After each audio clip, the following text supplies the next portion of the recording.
महाराज की जय। श्री भक्त के श्री चरणों में दंडवत प्रणाम। नमो पदाय कृष्ण पृष्ठाय भूतले प्रभु पाशिमदरति वेदान्तो स्वामीति नामिने नमस्ते सरस्वते देवे गौरवाणी प्रचारिणे निर्विशेष शून्यवादी पाश्चात्य देशारिणे जय श्री कृष्ण चैतन्य चैतन्य प्रभु नित्यानंद नित्यानंद श्री अद्वैत गदाधर शिवासादि गौर भक्त वृंद हरे कृष्णा कृष्ण कृष्ण हरे हरे हरे हरे राम राम राम हरे हरे हरे कृष्ण कृष्ण कृष्ण हरे हरे हरे राम राम राम हरे हरे हरे कृष्ण कृष्ण कृष्ण हरे हरे हरे राम राम हरे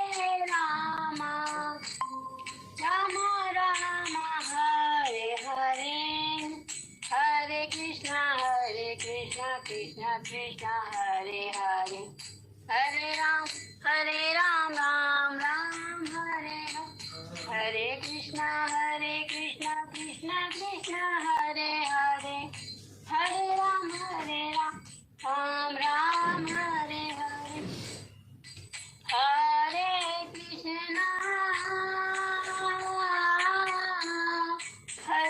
कृष्ण कृष्ण कृष्ण हरे हरे हरे राम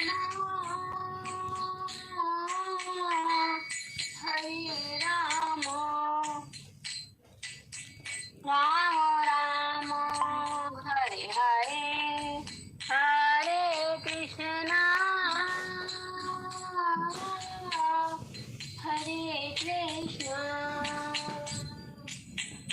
कृष्ण कृष्ण हरे हरे हरे राम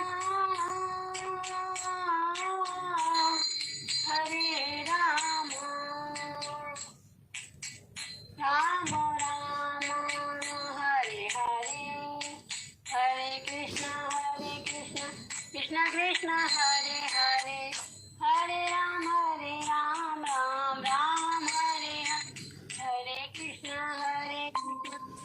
कृष्ण हरे हरे हरे राम राम हरे हरे कृष्ण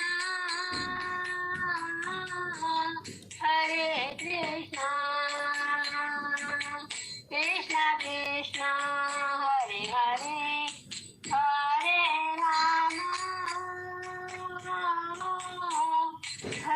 राम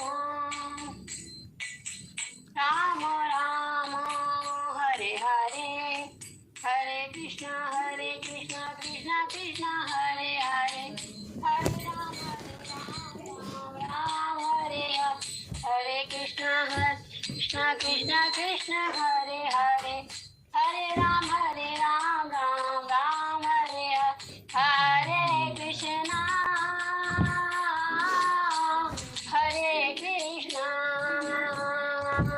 कृष्ण कृष्ण हरे हरे हरे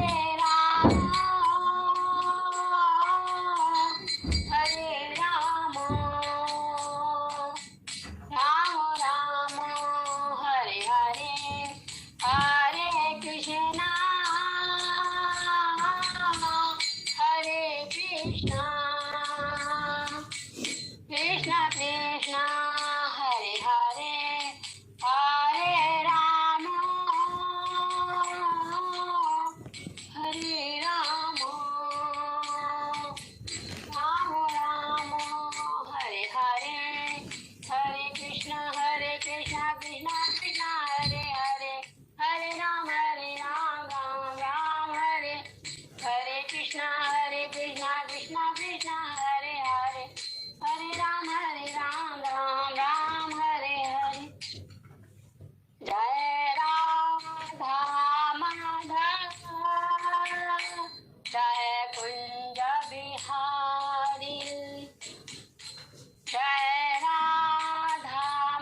यशोदानंदन व्रज जन रंजन यमुना तीरा वनचारी जय राधा माधव जय कुंज बिहारी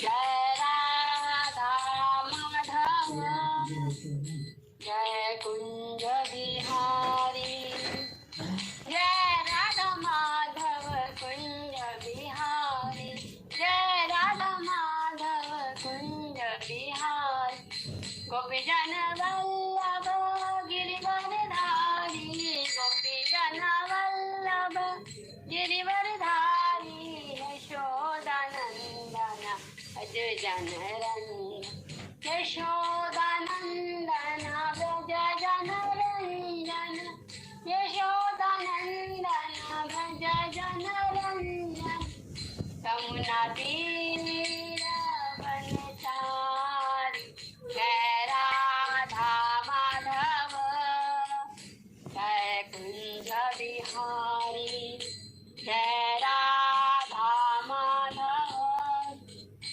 जय कुंज बिहारी जय जय राधा राधिका रमन राधा राधिका रमन श्री राधे जय जय कृष्ण बलराम कृष्ण बलराम कृष्ण बलराम जय जय वृंदावन धाम वृंदावन धाम वृंदावन धाम वृंदावन धाम जय जय मायापुर धाम जय जगन्नाथ जय जगन्नाथ जय बलदेव जय सुभद्रा रघुपति राघव राजा राम सती पावन सीताराम सीताराम सीताराम सीताराम लक्ष्मण हनुमान गौरानिताय जय जय गौरानिताय गौरानिताय जय जय गौरानिताय जय जय प्रभुपाद प्रभुपाद प्रभुपाद प्रभुपाद जय जय गुरु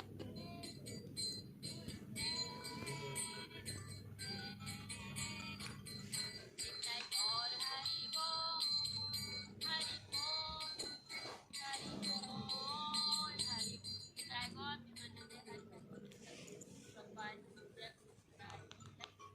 भक्तों के श्री चरणों में दंडवत हरे कृष्णा दंडवत प्रणाम। जैसा गाया जाएगा माता जी देख लेना।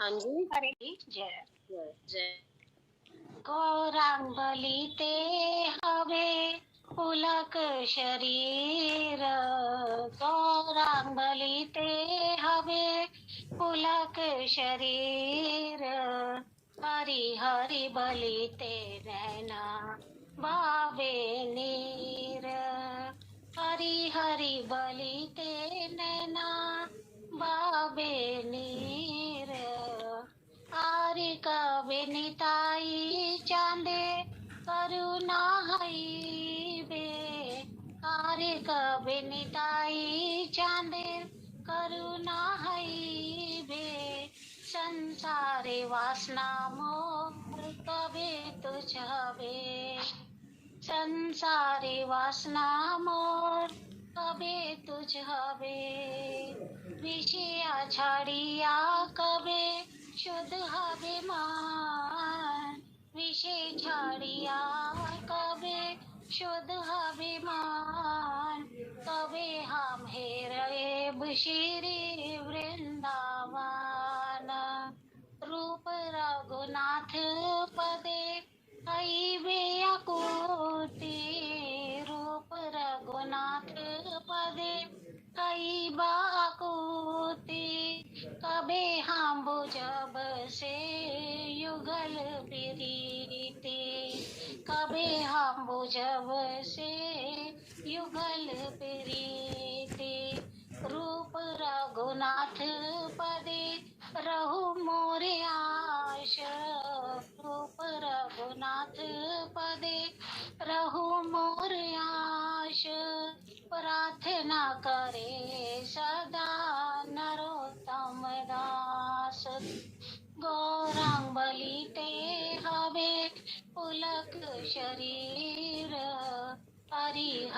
बलिते नैना भावे नीर। हरे कृष्ण कृष्ण कृष्ण हरे हरे, हरे राम राम राम हरे हरे। हरे कृष्ण कृष्ण कृष्ण हरे हरे, हरे राम राम राम हरे हरे।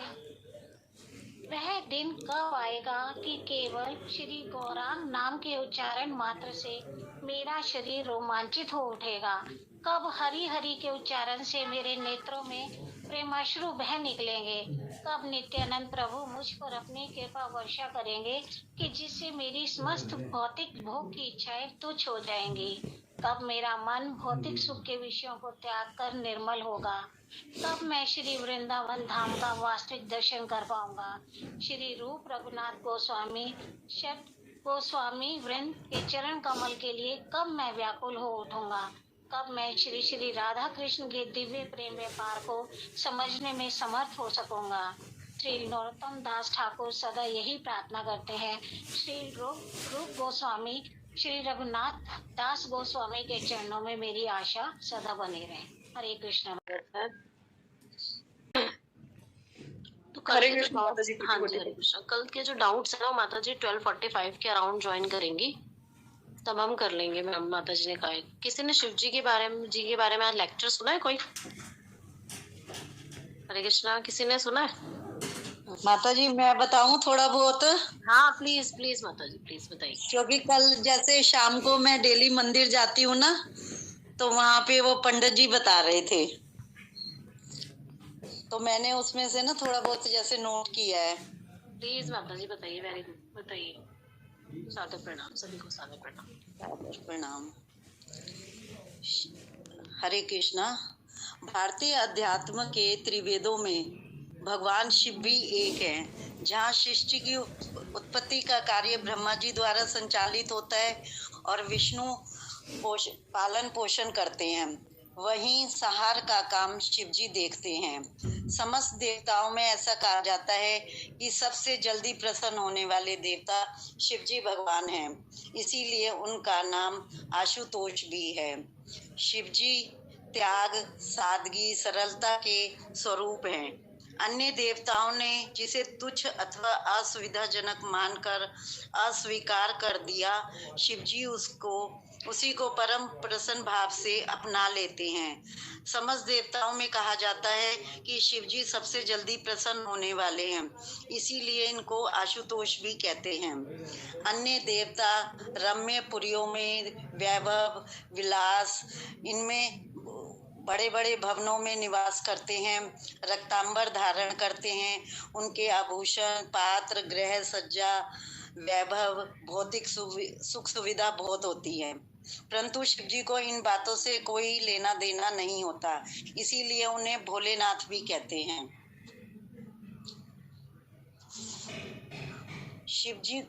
शिव जी को भोलेनाथ भी कहते हैं। राग शोक से सर्वथा अप्रसन्न रहते हुए अपने भक्तों का कल्याण करते हैं।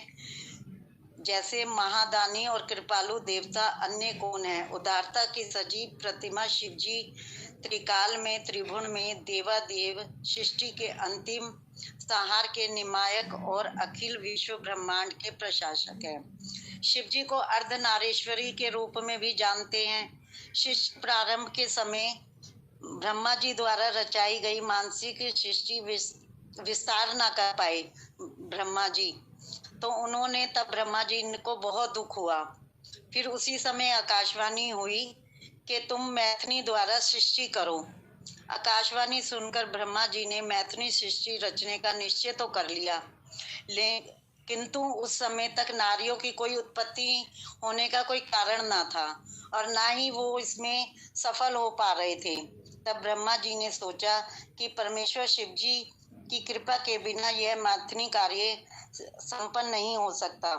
अतः उन्हें प्रसन्न करने के लिए कठोर तप किया। बहुत दिनों तक ब्रह्मा जी ने अपने हृदय में प्रेम पूर्वक शिव जी का ध्यान करते रहे। उनके तीव्र तब से प्रसन्न होकर भगवान शिव जी अर्धनारीश्वर के रूप में उनको दर्शन दिए और शिव जी ने अपने शरीर के आधे भाग से उमा देवी को अलग किया। तब ब्रह्मा जी ने उमा देवी से कहा कि हे देवी, हे मातेश्वरी, आप मुझे नारी कुल की सृष्टि करने की शक्ति प्रदान करें। तब देवी ने कहा तथास्तु, ऐसा ही होगा। और ब्रह्मा जी उनको नारी कुल की सृष्टि करने की शक्ति प्रदान की। इसलिए उन्होंने अपने बाहों से मध्य भाग से अपने ही समान एक कांतिमयी एक शक्ति प्रकट की, जिसे देखकर देवेश्वर शिव हंसते हुए बोले, देवी, ब्रह्मा ने तपस्या द्वारा तुम्हारी आराधना की है और अब तुम उनको प्रसन्न हो गई हो और उनके मनोरथ पूर्ण करो।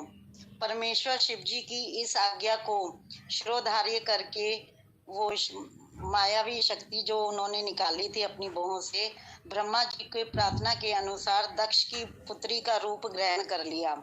इस प्रकार ब्रह्मा जी को अनुपम शक्ति देकर देवी शिक्षा महादेवी जी के शरीर में प्रविष्ट हो गई और इस प्रकार शिव और शक्ति एक दूसरे से अभिन्न तथा सृष्टि के आदि कारण हो गए। हरे कृष्णा माता जी, बस इतना ही।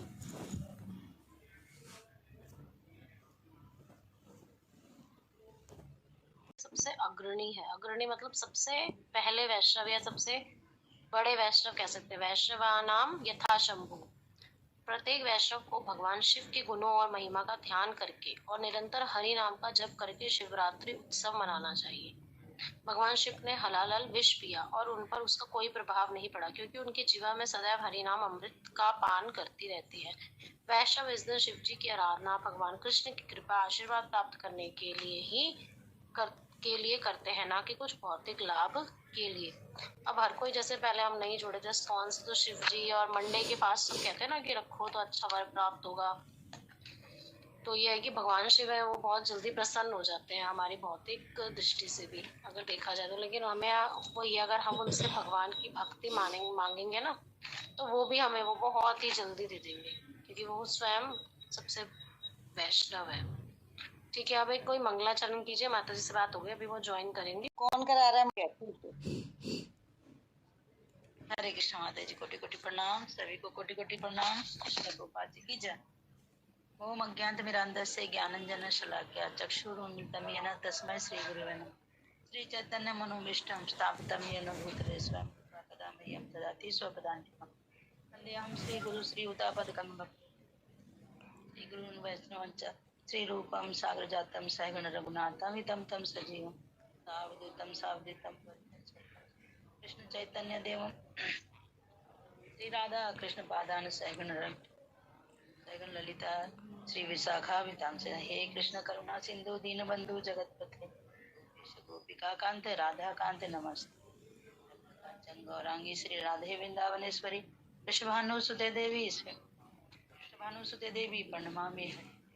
वाञ्छाकल्पतरुभ्यश्च कृपा सिन्धुभ्यश्च पतितानां पावनेभ्यो वैष्णवेभ्यो नमः। श्री कृष्ण चैतन्य श्री अद्वैत गदाधर शिवासादि गौर भक्त वृंदा। हरे कृष्णा कृष्णा कृष्णा हरे हरे, हरे राम राम राम हरे हरे कृष्णा कृष्णा कृष्णा हरे हरे, हरे राम राम राम हरे हरे कृष्णा कृष्णा कृष्णा हरे हरे, हरे राम राम हरे। नमो विष्णुपादाय कृष्णपृष्ठाय भूतले श्रीमते गोपाल कृष्ण गोस्वामी नामने साहित्य में प्रकाश प्रचारण कृतवान् साधु भगवत पदाय नमो विष्णुपादाय कृष्णपृष्ठाय भूतले श्रीमते स्वामी नामने नमस्ते सरस्वती देवी गौरवाणी प्रचारणे निर्विशेष शून्यवादी पाश्चात्य देशताने। हरे कृष्ण माता कोटि कोटि प्रणाम। Page number 46। अभी माता जी ज्वाइन करेंगे। फिर जो कल हमारा टॉपिक अधूरा रह गया था डिस्कशन का क्वेश्चंस, तो वो उनके आंसर करेंगे। मैं उनको बता दिया है, अभी 5-7 मिनट में ज्वाइन करेंगे तो लोग खुद कर सकते हैं। पेज नंबर 46 किस से निकाल दिया? अनीता माता जी, गुड्डी माता जी, दिव्या, अच्छा शिवानी माता जी। ठीक है, पहला अनीता माता जी आप पढ़िए, उसके बाद गुड्डी माता जी आप पढ़िए, फिर शिवानी माता जी। ये दिव्यांश नाम से अनीता माता जी आप पढ़ोगे क्या? अनीता सचदेवा। एक सेकंड माता जी। हरे कृष्णा, शिला वो बात की है। हो सकता है कि किसी व्यक्ति के पास इंद्रिय भोग और ऐश्वर्य के अच्छे साधन हो, परंतु भगवान श्री कृष्ण उसे ऐसे असाध्य रोग दे सकते हैं कि उसका जीवन एक यातना बन जाएगा। उस समय सब भोग विलास उसे कोई सुख नहीं दे पाएंगे और उसका जीवन एक भिखारी से भी अधिक पीड़ादायक हो जाएगा। इसे समझना अत्यंत आवश्यक है। व्यक्ति का भविष्य पूरी तरह भगवान श्री कृष्ण की इच्छा पर निर्भर है। अपने पुत्र के भरण पोषण की चिंता मत करो।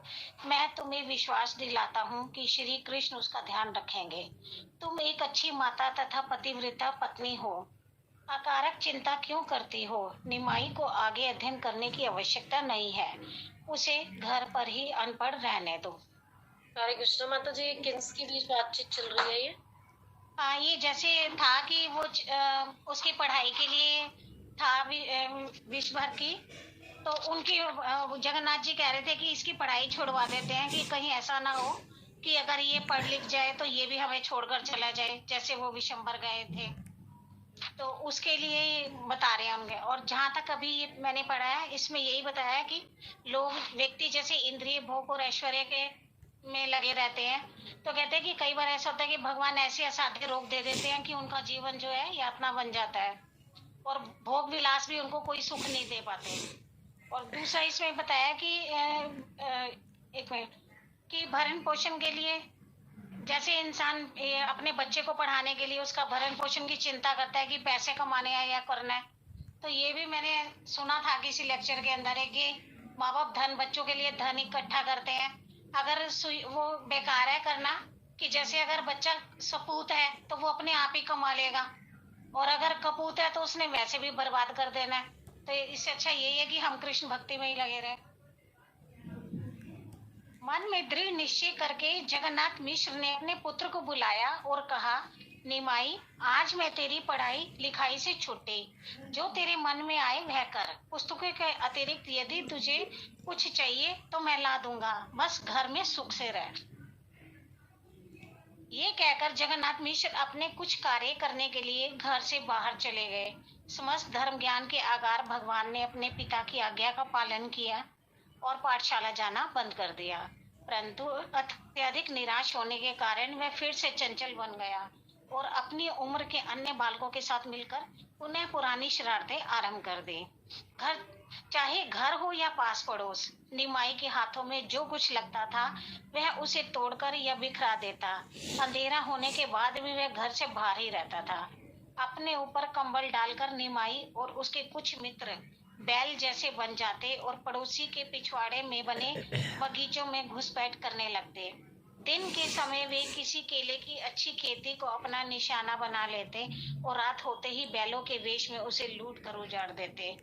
अपने बगीचों में बैलों को देखकर घर का मालिक उठकर शोर मचाने लगता, परंतु जब तक लोग उसकी सहायता करने के लिए वहां पहुंचते तब तक निमाई और उसकी मंडली वहां से नदारद हो चुकी होती।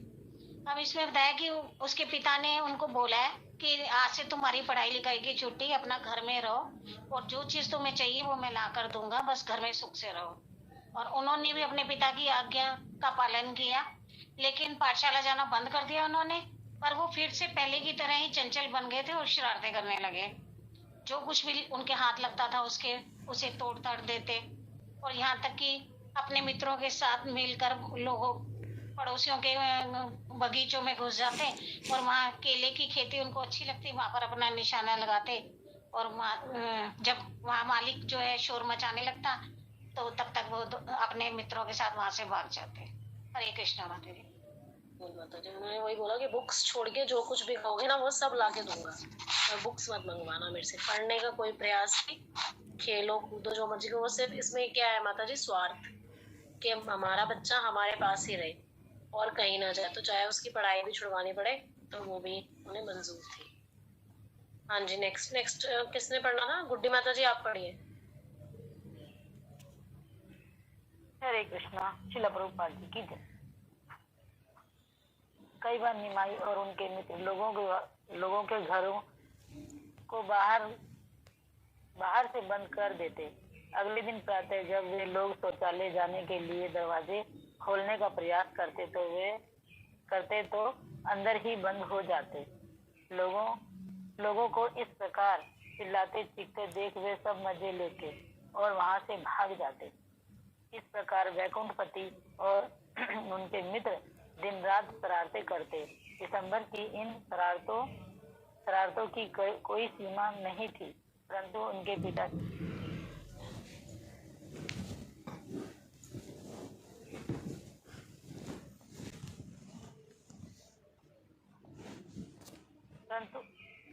परंतु उनके पिताजी ने कभी उन्हें डांटा फटकारा नहीं। एक दिन जगन्नाथ मिश्र को किसी कार्य के लिए घर से बाहर जाना पड़ा। अध्ययन बंद हो जाने से निमाई पहले ही बहुत खिन्न था। उनके घर के बाहर एक स्थान था जहाँ रसोई में भोजन पकाने के बाद कालिख लगे मिट्टी के बर्तनों को रखा जाता था। उस दिन निमाई सीधा मटकों के उस ढेर पर के ऊपर जा बैठा, मानो उसका सिंहासन हो। बैठकर वह चारों ओर देखता हुआ मुस्कुराने लगा। उसके सुनहरे रंग पर मटकों के काले दाग लग गए।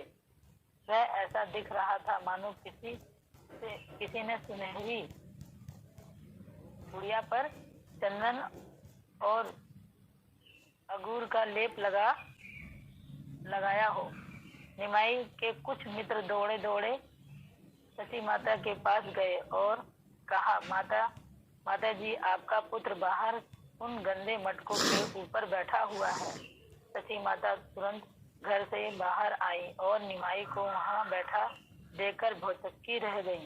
डांटते हुए उन्होंने कहा, निमाई, यह भी कोई बैठने का स्थान है? तुम इतने बड़े हो गए हो, क्या तुम्हें समझ नहीं आता कि कौन सा स्थान स्वच्छ है और कौन सा अस्वच्छ?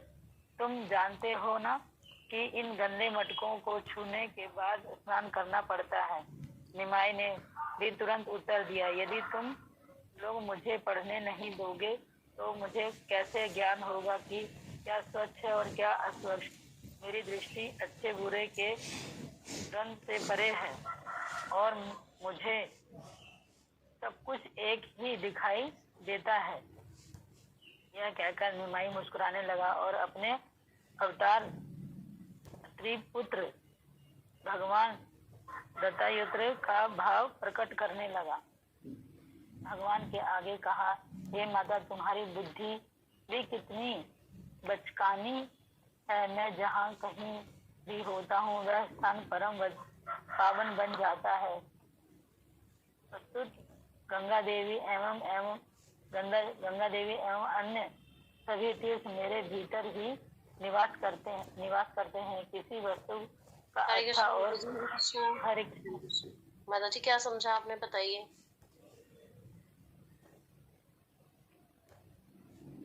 हरे कृष्णा माता जी। जैसे कि कोई स्थान होता है, जब वो कैसे होता, जैसे कि जिस स्थान पर वो बैठ जाते थे, कहते हैं कि वो जो मटके होते थे जूठे होते थे, तो उससे कोई बैठता नहीं था। लेकिन उनको अपनी माता को परेशान करने के लिए, ताकि उनको वो स्कूल भेज सके, वो पढ़ाई लिखाई कर सके, तो इसलिए वहां वो जा के बैठ जाते थे। और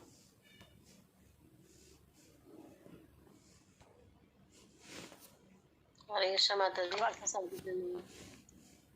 बाकी आप समझा देना माता जी। नहीं, माता जी आ गई। हम माता जी प्यास और गंगे पर।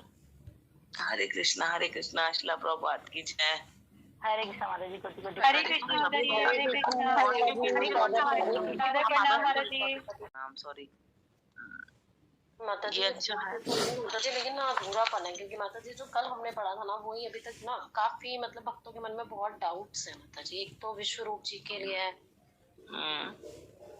रिया माता जी का क्वेश्चन ये था कि विश्व रूप जी जो थे वो जैसे हम राम जी के एक्सपेंशन थे, तो वो माता जी वो कह रही है कि वो फिर भगवान को छोड़ के क्यों चले गए?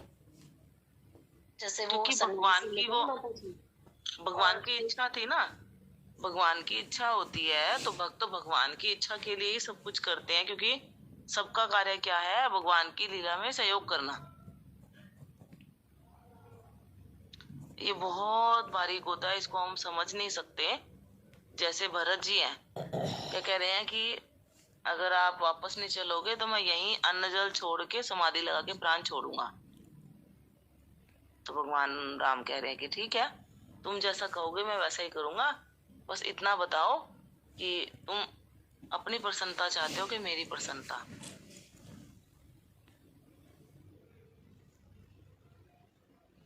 तो भरत जी ने क्या किया फिर? ये माता जी जाने दिया माता जी उन्हें। हाँ, है ना। तो हम सब जीव सब भगवान की प्रसन्नता के लिए हैं। भगवान क्या कर रहे हैं, क्यों कर रहे हैं, हमारी बुद्धि वहां तक नहीं पहुंच सकती। एक बच्चा क्या कभी समझ सकता है क्या अभी पिता की क्या प्लानिंग है, क्यों वो मुझे स्कूल भेज रहे हैं, क्यों वो मुझे इतना अनुशासन कर रहे हैं, क्यों वो मुझे इतना कुछ सिखा रहे हैं। तो ये सब चीजें भगवान की प्लानिंग होती है। तो विश्व रूप को वहां से जाना है संन्यास लेके, और फिर वही वापस कौन आएंगे, हड़ाई पंडित जी के पुत्र, जो एक चक्रा में हो चुके हैं और बड़े हैं महाप्रभु से काफी साल, नित्यानंद जी। हाँ, नित्यानंद जी, नित्यानंद जी आएंगे। ऐसे ही हम महाप्रभु की लीलाएं सुनते हैं, उसमें गदाधर पंडित और वो सब महाप्रभु के साथ रहते हैं जगन्नाथपुरी में। महाप्रभु क्या करते हैं, सबको ना प्रचार के लिए अलग अलग दिशाओं में भेज रहे थे। तो गदाधर पंडित जी ने कहा कि मैंने तो क्षेत्र संन्यास ले लिया महाप्रभु, मैं तो काफी दिन तक महाप्रभु से मिलने ही नहीं आए, मैं मिलने आऊंगा और महाप्रभु मुझे कहेंगे कि आप प्रचार के लिए उस किसी को उड़ीसा भेज दिया, किसी को बंगाल भेज दिया, सबको अलग अलग जगह भेज दिया प्रचार के लिए। पहले तो आए नहीं सामने, बहुत दिनों बाद आए महाप्रभु के पास। महाप्रभु कुछ कहे उससे पहले बोले मैं तो क्षेत्र संन्यास ले लिया। महाप्रभु वो कब लिया, क्यों लिया? बोले बस अब मैं पूरी में ही रहूंगा सारा जीवन। ठीक है। तो महाप्रभु ने फिर दक्षिण भारत की यात्रा करनी थी, चल पड़े महाप्रभु। तो चल पड़े तो साथ चल पड़े गदाधर पंडित वृंदावन। हाँ, वृंदावन जाना था महाप्रभु को। तो महाप्रभु बोले तुम्हारा क्षेत्र संन्यास था ना?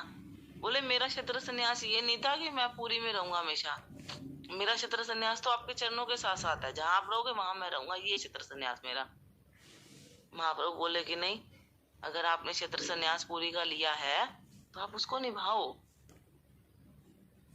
तो गदाधर पंडित माने नहीं, महाप्रभु जा रहे हैं, पीछे पीछे आ रहे हैं। तो जैसे ही जगन्नाथपुरी की सीमा खत्म हुई, वहां पे फिर महाप्रभु ने बोला कि नहीं, आपको वापस जाना होगा, मेरे लिए आप अपना क्षेत्र संन्यास का नियम तोड़ो, मुझे अच्छा नहीं लगेगा। तो गदाधर पंडित बोले कि नहीं, मेरा क्षेत्र संन्यास यही है कि बस जहाँ आप रहोगे मैं वहां जाऊंगा, मैं आपके बिना नहीं रह सकता। तो महाप्रभु बोले ठीक है, तुम अपनी प्रसन्नता चाहते हो कि मेरी प्रसन्नता चाहते हो?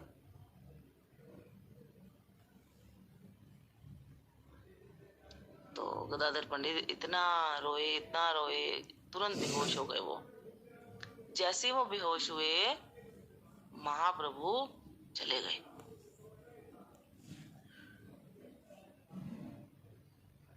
और एक भक्त को सेवा दे दी कि गदाधर पंडित को वापस ले जाना। तो महाप्रभु की हर एक चीज के अंदर एक सिद्धांत, एक शिक्षा, एक कारण, बहुत कुछ रहता है भगवान के उसमें ना, और सबको उसमें सहयोग करना होता है। इवन हम भागवतम में देखते हैं कि कर्दम मुनि, कर्दम मुनि ने देवहूति से शादी की, 9 लड़कियां हुई और फिर एक लड़का हुआ। कर्दम मुनि इतने तपस्वी थे कि भगवान प्रसन्न होके खुद भगवान विष्णु का विस्तार कपिल मुनि उनके घर में आए, लेकिन पुत्र होते ही वो चले गए घर छोड़कर, क्योंकि उन्होंने शादी के समय प्रॉमिस लिया था कि भी आप लोग मेरी शादी कर रहे हो, लेकिन मैं पुत्र होते ही चला जाऊंगा, मतलब मैं घर में बंद के नहीं रहूंगा, मेरा जीवन तो संन्यास के लिए है। सबने ओके किया तो उन्होंने शादी की और पुत्र होते ही चले गए। अब घर में तो भगवान आ गया पुत्र के रूप में और वो जा रहे हैं।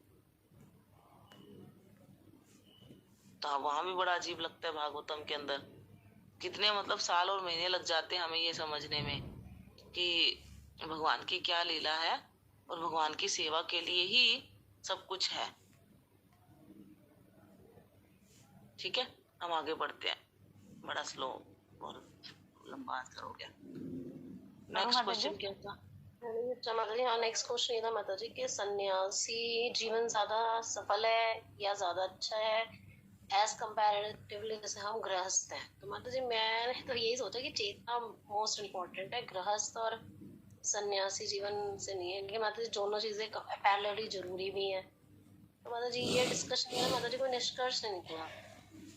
हाँ, तो भगवत गीता में आगे भगवान से अर्जुन भी पूछेंगे कि सन्यास श्रेष्ठ है या ये जो युद्ध कर रहा हूँ वो ज्यादा श्रेष्ठ है। तो भगवान यही कहते हैं। हमने शायद ये श्लोक चर्चा भी की थी, एक श्लोक भगवत गीता में जहाँ पे प्रभुपाद समझा रहे हैं। और भक्ति आशा वैष्णव महाराज जो सुबह आधा घंटा एक श्लोक समझाते हैं, उसमें भी काफी बार महाराज ने समझाया है कि ब्रह्मचर्य या संन्यास से कोई मतलब नहीं होता है।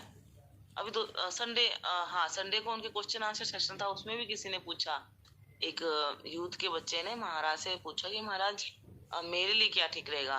तो महाराज बोले कि अच्छा तो यही है कि आप ब्रह्मचारी बनो, प्रैक्टिस करो और आगे भक्ति में बढ़ो। लेकिन अगर आपका मन आपको परेशान करता है, अगर आपका इंद्रिय भोग की इच्छा है संसार में रमने की, तो आप शादी भी कर सकते हो। शादी करके भी भक्ति करके धाम जा सकते हो। तो उन्होंने कहा कि कोई शादी, ब्रह्मचारी बनना या सन्यासी बनना ये कोई जीवन का लक्ष्य नहीं है। जीवन का लक्ष्य कृष्ण प्राप्ति है। आज आपकी जो भी परिस्थिति है, उन परिस्थितियों में कैसे आप कृष्ण का स्मरण कर सकते हो और कैसे आप भक्ति करके आगे बढ़ सकते हो, ये आपके जीवन का उद्देश्य है। तो महाराज ने फिर उनसे ये कहा कि भी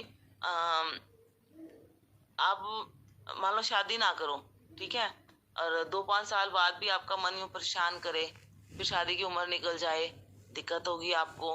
अच्छा, फिर मन के लिए या घर के वालों के कहने से तुमने शादी भी कर ली, लेकिन तुम कमाना नहीं जानते।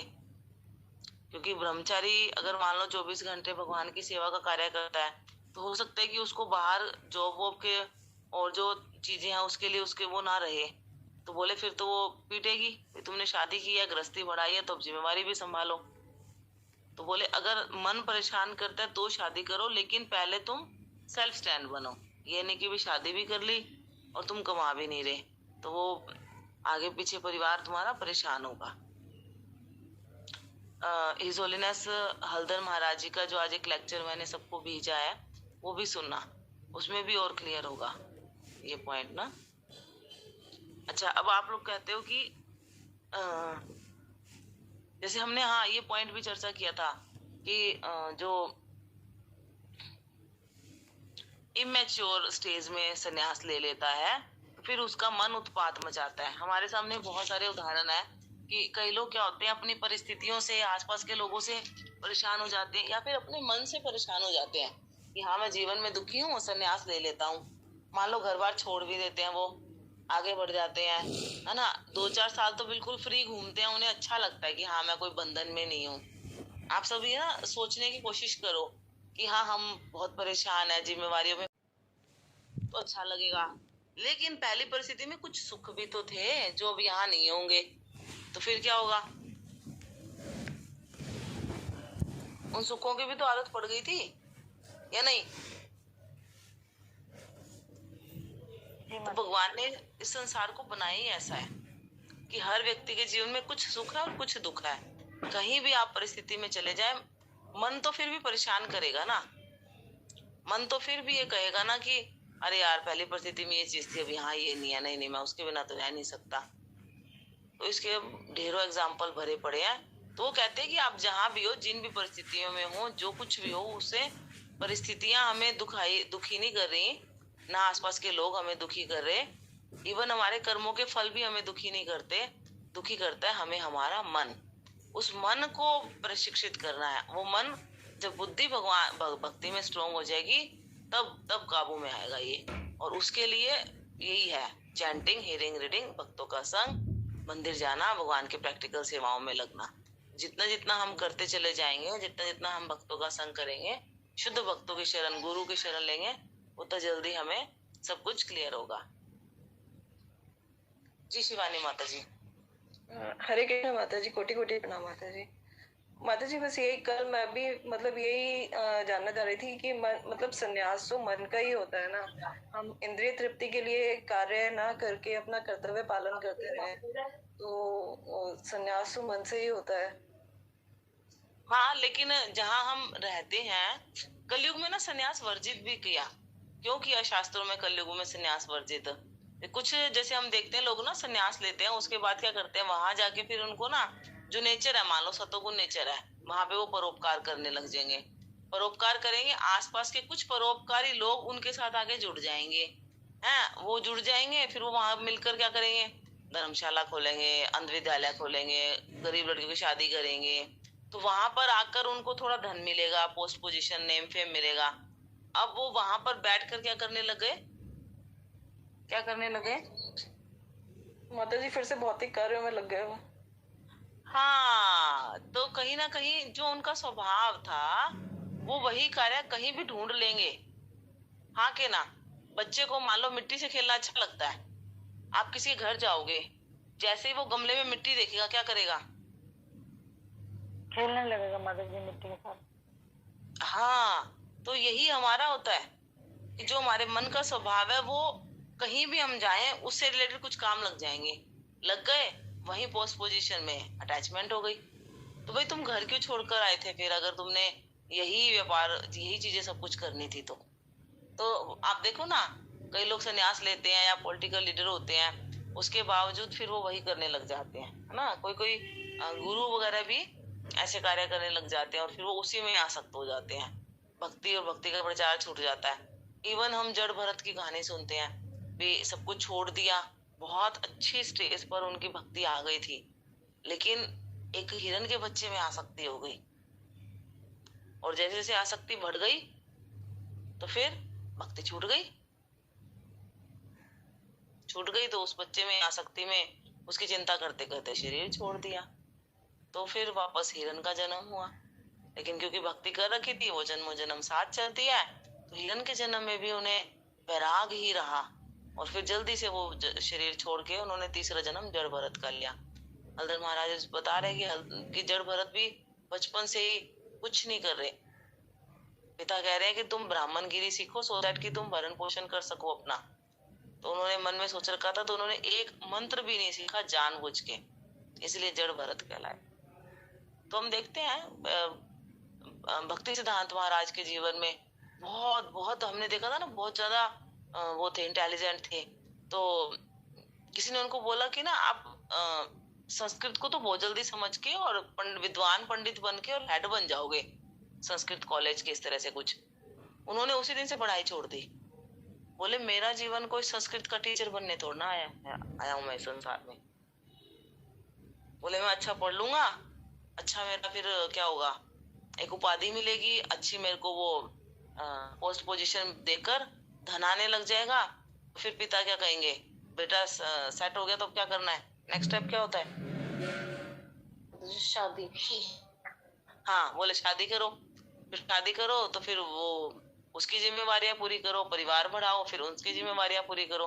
बोले मैं गया मेरा तो जीवन, तो पढ़ना ही नहीं है। फिर पढ़ना किस लिए है? फिर फंसने के लिए थोड़े ना पढ़ना है, रोजगार कमाना ही नहीं है, फंसना थोड़े ना है। तो क्लैरिटी होती है, एक कुछ कुछ बहुत कम लोगों को होती है, लेकिन होती है क्लैरिटी। खैर हम उस तरफ चर्चा नहीं कर रहे थे, सॉरी। तो मेन चीज क्या है कि भक्ति करनी है भाई, तो भक्ति करनी है तो जहाँ जिस परिस्थितियों में करो। तो कलयुग के लिए संन्यास वर्जित होता है, क्योंकि हमारा जो मन है वो इतनी जल्दी प्रशिक्षित नहीं होता, उसको प्रशिक्षित होने में बहुत टाइम लगता है। जैसे हम देखते हैं हमारे महाराज वगैरह, वो कम से कम भी 10, 20, 30 साल लगभग हो जाते हैं प्रैक्टिस करके, फिर उनको संन्यास दीक्षा मिलती है।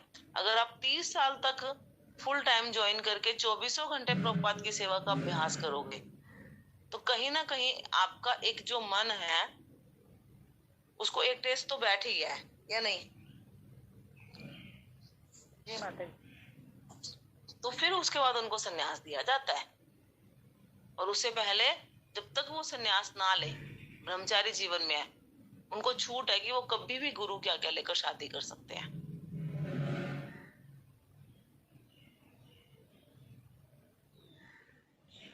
लेकिन जब हम जहाँ रह रहे हैं तो उसकी परिस्थितियों में जो हमारी ड्यूटीज हैं, कहते हैं ना इंद्रिय विषयों के साथ जब इंद्रियां लगती हैं, है ना, तो फिर परेशानी होती है। मतलब जिम्मेवारियां तो बनेंगी।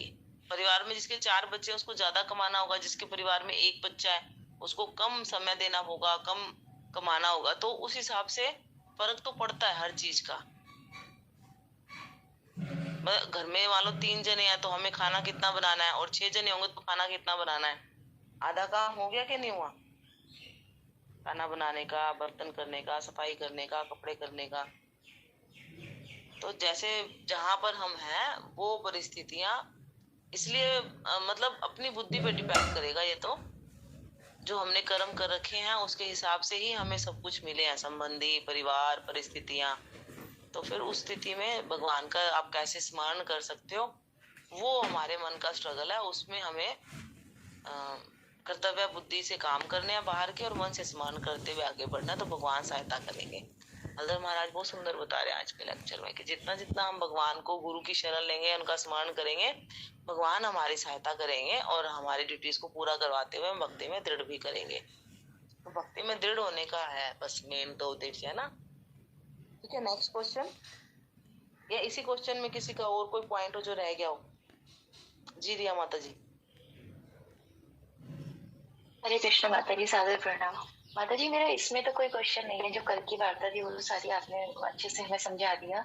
एक आज अभी माता जी ने ना पेज पढ़ा है, 47 पेज, उसमें एक लास्ट में एक लाइन आई है कि यह कहकर निमाई मुस्कुराने लगा और अपने अवतार अप्रिय पुत्र भगवान दत्तात्रेय का भाव प्रकट करने लगा।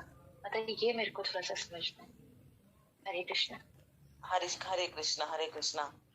अच्छा, इसमें क्या होता है मैं बताती हूँ। जैसे कि भगवान कृष्ण है, छोटे से हैं, और यशोदा मैया उनको क्या स्टोरी सुनाती थी?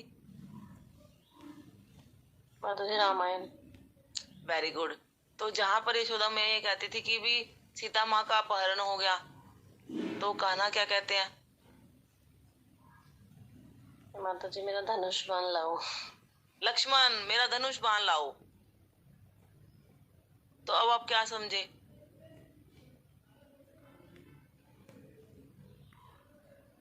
अपना पुराना अवतार बताते हैं, मतलब एक तरीके से उसमें आ जाते हैं, भाव में आ जाते हैं। इवन हम अपना भौतिक एग्जाम्पल लें, हम कहीं भी कुछ कह रहे कर रहे होते हैं, एकदम से कोई बचपन की याद आ जाती है एकदम से, और बैठे बैठे कुछ हम मुस्कुराते हैं, या फिर बहुत सालों से हमने वो चीज नहीं खाई लेकिन बचपन में खाई याद आ जाती है, तो हम कोशिश करते हैं कि अरे आज तो कढ़ी खाने को मन कर रहा है, बचपन में माँ के हाथ की खाते थे। हम लोगों को होता है कि हम नानी के हाथ की कढ़ी याद कर लेते हैं कई बार। तो ऐसे ही भगवान बैठे थे और दत्तात्रेय का एकदम से मन आया तो वो ऐसा करने लग गए। होता है हमारे साथ या नहीं? यस माता जी। इवन हम मान लो किसी को बच्चे बहुत अच्छे लगते हैं, जब वो बच्चों के बीच में जाते हैं तो बच्चों जैसी हरकतें करने लग जाते हैं थोड़ी देर के लिए, और वो बड़ा एंजॉय करते हैं बच्चों के संग को, तो हम क्या कहेंगे कि बच्चों के साथ बच्चे बन गए। हाँ, वो फिर हमें अजीब लगता है क्या?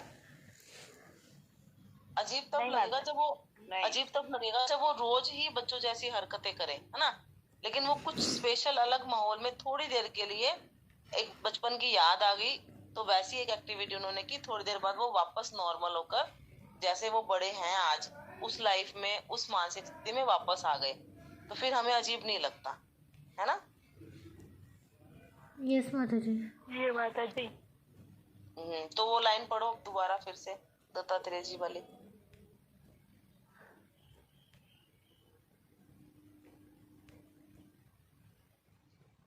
हरि बोल। हरे कृष्ण माता जी। यह कहकर निमाई मुस्कुराने लगा और अपने अवतार अत्रि पुत्र भगवान दत्तात्रेय का भाव प्रकट करने लगा। हरे कृष्ण। हाँ, तो बस इसमें यही है फिर, और कुछ?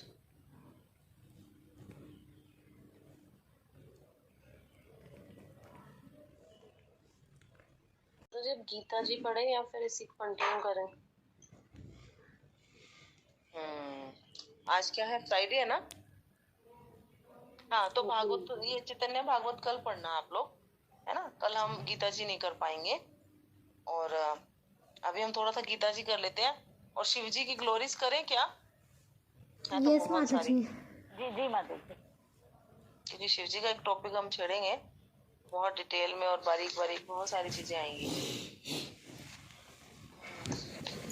शिवरात्रि वैसे तो ना उगते सूरज के हिसाब से कल है, लेकिन हम थोड़ा सा 5-10 मिनट करेंगे।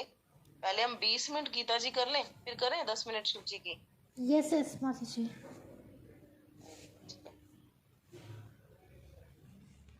गीता का कौन सा श्लोक करना है? सेकेंड चैप्टर निकाल लीजिए सब। माता जी 40 पर है। 40 याद किया सबने? होमवर्क था ना याद करने का? हाँ माता जी होमवर्क था लेकिन नहीं किया। क्षमा माता जी। नहीं नहीं कोई बात नहीं, मे बी हम बिजी रहे हो या फिर हम भूल गए हो। नहीं माता जी 2-3 बार ट्राई किया लेकिन अब लगता है जल्दी से याद नहीं होता कुछ। मैंने 2 दिनों में 2-3 बार ट्राई जरूर किया था लेकिन वो मुझे लग रहा है एकदम मतलब अच्छे से याद नहीं हो पा रहा, दोबारा बोलते भूल जा रही थी। हाँ तो आप ना भक्ति आशा वैष्णव महाराज का कोई सा भी गीता के एक श्लोक की रीडिंग, उसको ना बुक लेके बैठो आधा घंटा और उसके नोट्स बना लो, और आधा घंटे बाद आप देखना वो श्लोक आपको 50% से ज्यादा याद हो चुका होगा। किसी का है ऐसा एक्सपीरियंस क्या? माता जी कौन सी बुक के लिए कह रहे हैं? भक्ति आशा वैष्णव महाराज डेली सुबह 6:30 बजे आधा घंटा एक गीता का श्लोक डेली समझाते हैं। हम उसकी रिकॉर्डिंग 6:30 बजे।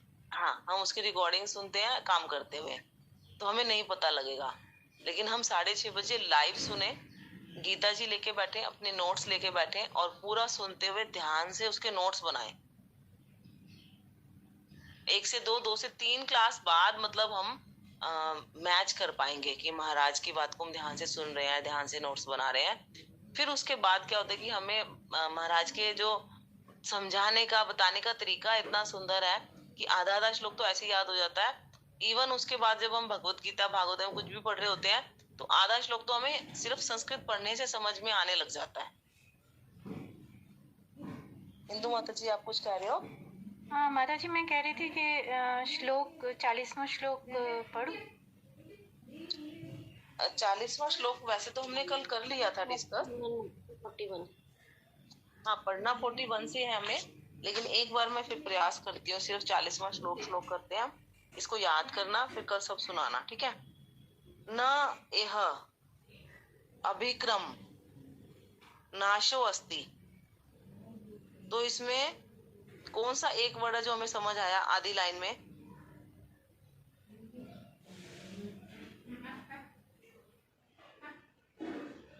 नाश वर्ड तो सबको पता है ना, और अस्थि का मतलब है, ये भी सबको आता है। तो इस प्रयास में कोई हानि नहीं होती, कुछ नाश नहीं होता। कल ध्यान है तात्पर्य में से बताया था, प्रभुपाद जी ने क्या बताया था, इवन माता जी ने भी बताया था कि एक बिल्डिंग बनाई और वो व्यक्ति नहीं रहा तो अधूरी रह गई, तो वो सब बेकार हो गया, है ना? प्रत्यवायो न विद्यते। इस प्रयास में कुछ नष्ट नहीं होता और कभी हानि नहीं होती, हास कभी नहीं होता, मतलब परमानेंट रहता है। जितना किया है उतना प्रतिशत हमारे साथ हमेशा जाएगा। स्वल्पम अपयस्य धर्मस्य। स्वल्पम का मतलब सबको पता है ना, बिल्कुल जरा सा, है ना? थोड़ा। हाँ धर्मस्य मतलब कोई जरा सा भी धर्म का काम कर ले, त्रायते महतो भयात। भयात मतलब भय से, त्रायते माने मुक्त करता है, तो महान भय से उसकी रक्षा होगी। और तो महान भय क्या है? निम्न योनियों में जन्म, ठीक है? महान भय क्या है? निम्न योनियों में जन्म। हाँ तो जो भी भक्ति का कुछ भी जरा सा करता है, जैसे इसमें तात्पर्य में लास्ट लाइनों में प्रभुपाद ने क्या बताया था, जो थोड़ी सी भी भक्ति करता है फिर उसका नेक्स्ट बर्थ क्या होगा? मनुष्य। नहीं मतलब वो आगे से शुरू हो जाएगा, जैसे 10% भक्ति की है तो आगे से शुरू होगी। और धनाढ्य परिवार में जन्म लेगा वो, और ब्राह्मण कुल में। हाँ, उससे पहले एक वर्ड यूज किया प्रभुपाद ने, सुसंस्कृत। सुसंस्कृत मतलब उच्च कुल, हाँ, अच्छे संस्कारों वाले। हाँ, अच्छे संस्कारों वाले, यस, वेरी गुड। अब मान लो पिछला जीवन हमने भक्ति नहीं की, लेकिन मान लो सतोगुण परिवार में रहे, हम सतोगुण जीवन बिताया, है ना, सब कुछ ढंग से किया अपना वर्णाश्रम धर्म के अकॉर्डिंग, तो फिर हमारा नेक्स्ट बर्थ क्या होगा? सतोगुण ही मिलेगा जीवन में। और उसमें अगर कोई भक्त मिल गया आसपास और हमने उनका संग करके भक्ति को करने का प्रयास किया, तो हम भक्ति में जा सकते हैं। तो इसीलिए भगवान कह रहे हैं कि छोटा सा भी जो प्रयास है इसमें हानि नहीं होती। ठीक है, 41 नंबर श्लोक पे चलते हैं जी। माता जी माता जी 1 मिनट, ये जो था अजामिल वाला, मैंने इनकी सुनी हुई है बट मुझे याद नहीं है। अच्छा, अजामिल का कोई भक्त बताना चाहेंगे? अजामिल का तो सब भक्तों को पता होगा, सबने काफी मैंने बार पढ़ा हुआ है। जी जी जी। कोई भक्त बताना चाहोगे अजामिल का? मैंने थोड़ा थोड़ा बता देंगी, बाकी आप बता देना। बताओ बताओ। मतलब ये वो बहुत संस्कारी, बहुत पूजा पाठ बचपन से बहुत ज्यादा, मतलब पूरा समर्पण भगवान को, बहुत पूजा पाठ वाले थे अजामिल। और क्या कहते हैं, मतलब उनका परिवार बहुत अच्छा था, संस्कारी परिवार था। तो फिर वो जाते हैं किसी मतलब वेश्या, कोई वेश्या या कोई किसी को भोग करते देख लेते हैं वेश्या को, तो वो कहते हैं कि इसको, मतलब उनकी फिर अपने अंदर काम जाग जाता है कि भाई मेरे को यही चाहिए पत्नी के रूप में। फिर वो पत्नी बनती है उनकी, और उनके साथ वो बड़ा फिर जीवन बिताने लगते हैं। फिर उनका एक पुत्र होता है। तो फिर क्या कहते हैं, उधर से कोई वो साधु संतों की टोली जा रही होती है उन घर के पास से, तो वो उनको पुत्र का जो नाम नारायण रख देते हैं। तो जब वो क्या कहते हैं उनका अंतिम समय आता है, तो वो अपने पुत्र को बुलाते हैं, जबकि उनकी मतलब इस उससे नहीं करते कि मैं भगवान का नाम ले रहा हूँ, वो तो सिर्फ अपने पुत्र को बुलाते हैं। तो भगवान इतने दयालु हैं कि वो कहते हैं कि भाई इन्होंने मेरा नाम लिया। जैसे दोनों आ जाते हैं, यमदूत जी के, उनके यमदूत भी आ जाते हैं और वो भी आ जाते हैं, कहते हैं विष्णुदूत। तो वो दोनों झगड़ा करते हैं कि हम भाई इन्हों को कहते हैं ये तो पापी है, हम लेके जाएंगे, और वो विष्णुदूत कहते नहीं, इन्होंने नारायण का नाम लिया तो हम लेके जाएंगे। तो फिर लास्ट में उनको यही मतलब डिसीजन होता है कि भगवान का ही नाम लिया है, तो इनको वो फिर उनको कुछ 12 साल का भगवान जी टाइम देते हैं, वो अपनी तपस्या पूरी करके तो वैकुंठ धाम जाते हैं। तो मतलब ये है कि उन्होंने जो पहले की अपनी भक्ति की थी, तो भगवान ने उनका फल दिया उनको। ये वो उनका पुण्य की वजह से उनके साधु ने उनके पुत्र का नारायण नाम रखा था, तो उसकी वजह से सारा एंड ये निकलता है कि भगवान का नाम कैसे भी लिया जाए तो वो हमें फल देता है। अच्छा, हरि बोल। तो अजामिल ब्राह्मण परिवार में हुए थे। हो गया।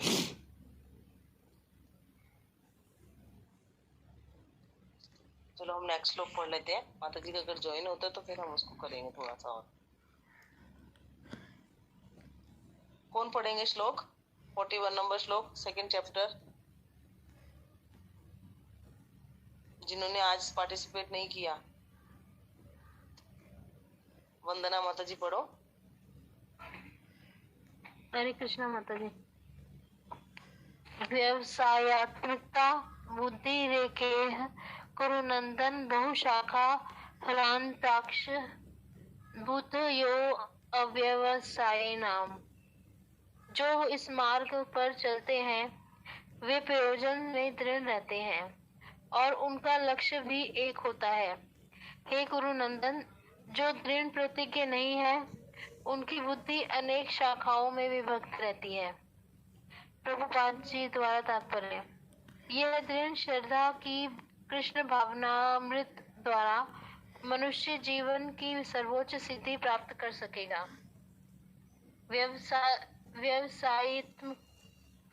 व्यवसायित्मक का बुद्धि हो कहलाती है।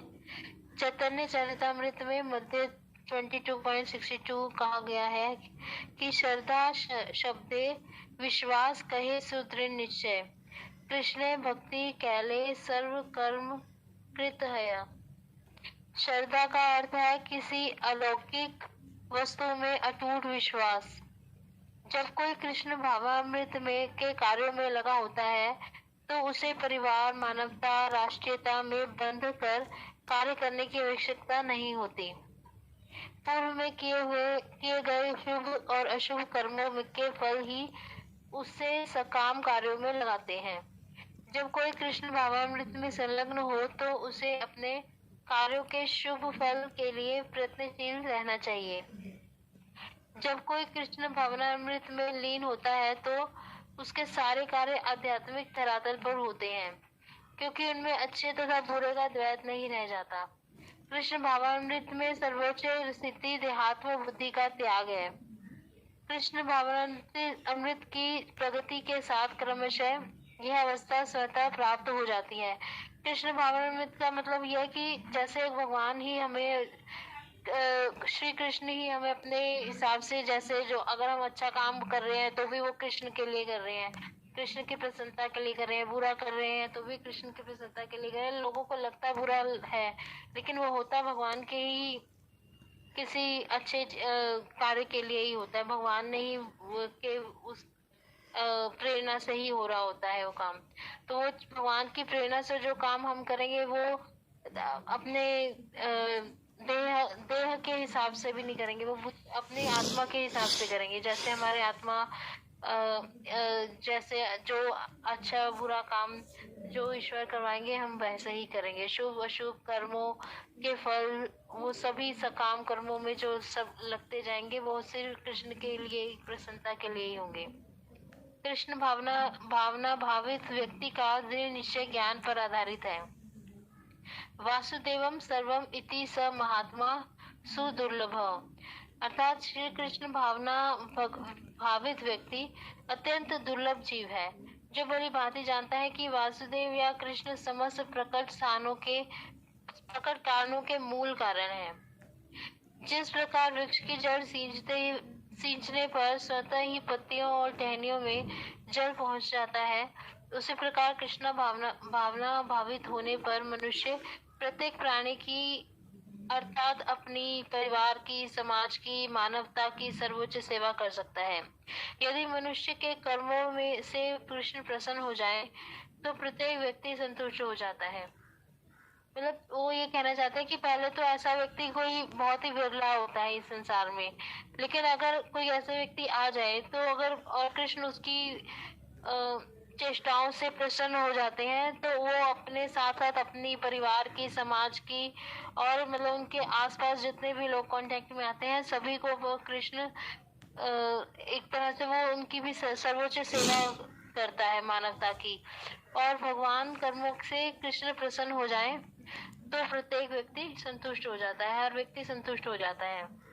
किंतु कृष्ण भावना मृत में सेवा गुरु के समर्थ निर्देश में ही ठीक से हो पाती है, परंतु उन्होंने यहाँ पे गुरु को प्रधान करते हुए बोला कि गुरु के निर्देश में ही हमें सारे काम अधिकतर करने चाहिए, क्योंकि गुरु कृष्ण का प्रामाणिक प्रतिनिधि होता है, जो शिष्य के स्वभाव से परिचित होता है और उसे कृष्ण भावनामृत की दिशा में कार्य करने के लिए मार्ग दिखा सकता है।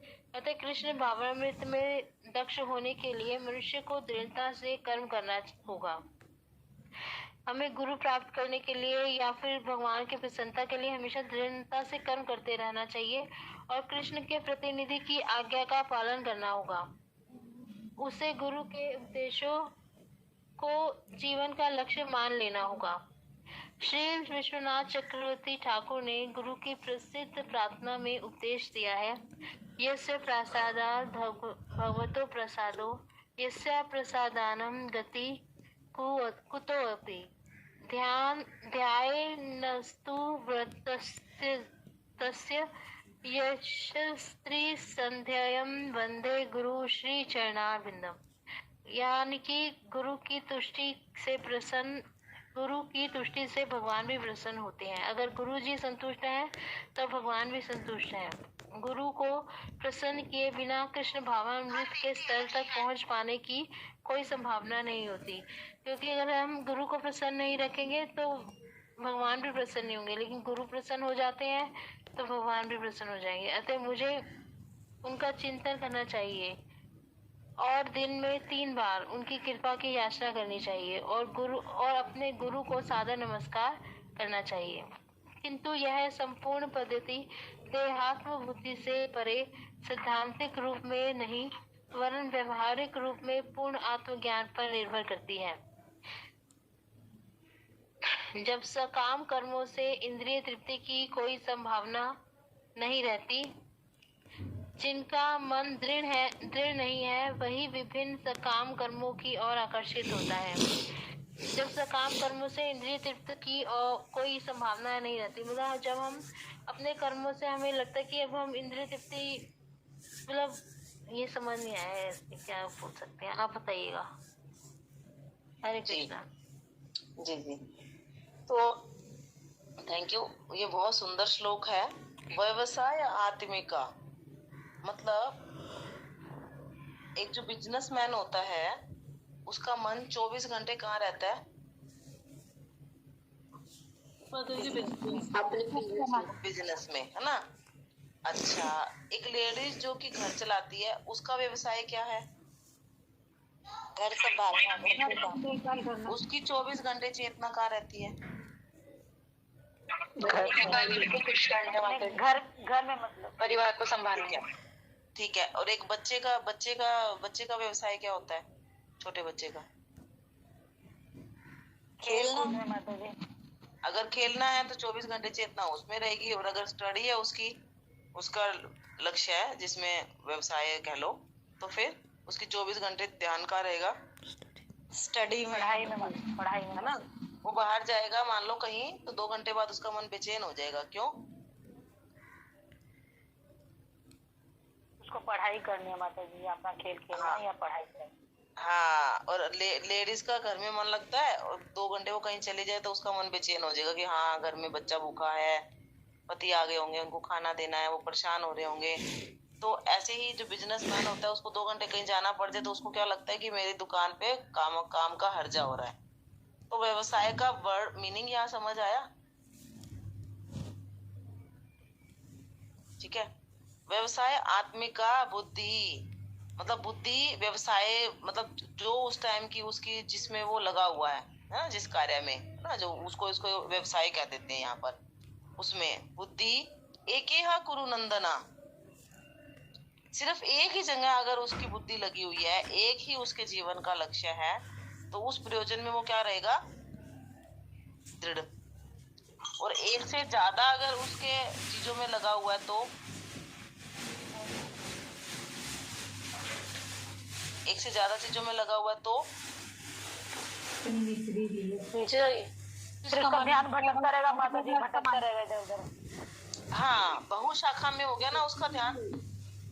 हमने संसार में अपनी आसक्तियां कहाँ बांट रखी है।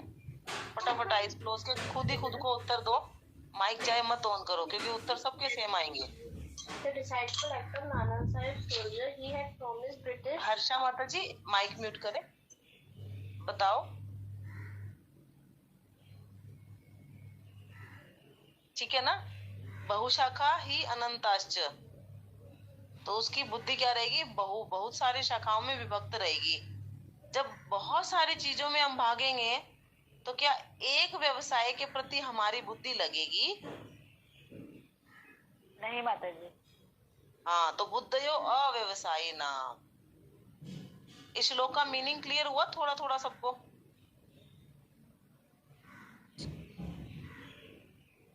व्यवसायात्मिका बुद्धि एकेहा कुरु नंदना बहुशाखायनन्ताश्च बुद्धयो अव्यवसायी नाम। तो भगवान बहुत सुंदर बता रहे हैं कि अगर हम एक लक्ष्य बनाएंगे कि हमारे जीवन का लक्ष्य भगवान की प्राप्ति है, तो फिर पूरा दिन हम जो भी काम करेंगे, जहां भी जाएंगे, बोलेंगे, सुनेंगे, खाएंगे, हमारा ध्यान किस तरफ रहेगा? भगवान की तरफ, अपने लक्ष्य की तरफ, जो कि क्या है? भगवान से प्रेम करना, ठीक है ना। हम समझ सकते हैं कि एक लड़की की शादी होती है तो वो 24 घंटे कितना ध्यान करके काम करती है, बोलती है, सुनती है, आती है, जाती है, खाती है, उठती है, नहाती है, क्या रहता है उसके दिमाग में 24 घंटे?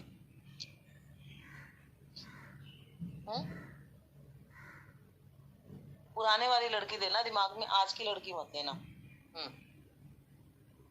अब बताओ। हरे कृष्णा, ससुराल की देखभाल करना। हाँ, तो क्यों करती है वो सास ससुर की सेवा, घर के काम क्यों करती है? उसका उद्देश्य क्या होता है? पति की वजह से, पति को खुश करने के लिए। हाँ, पति को खुश करने के लिए, शाबाश।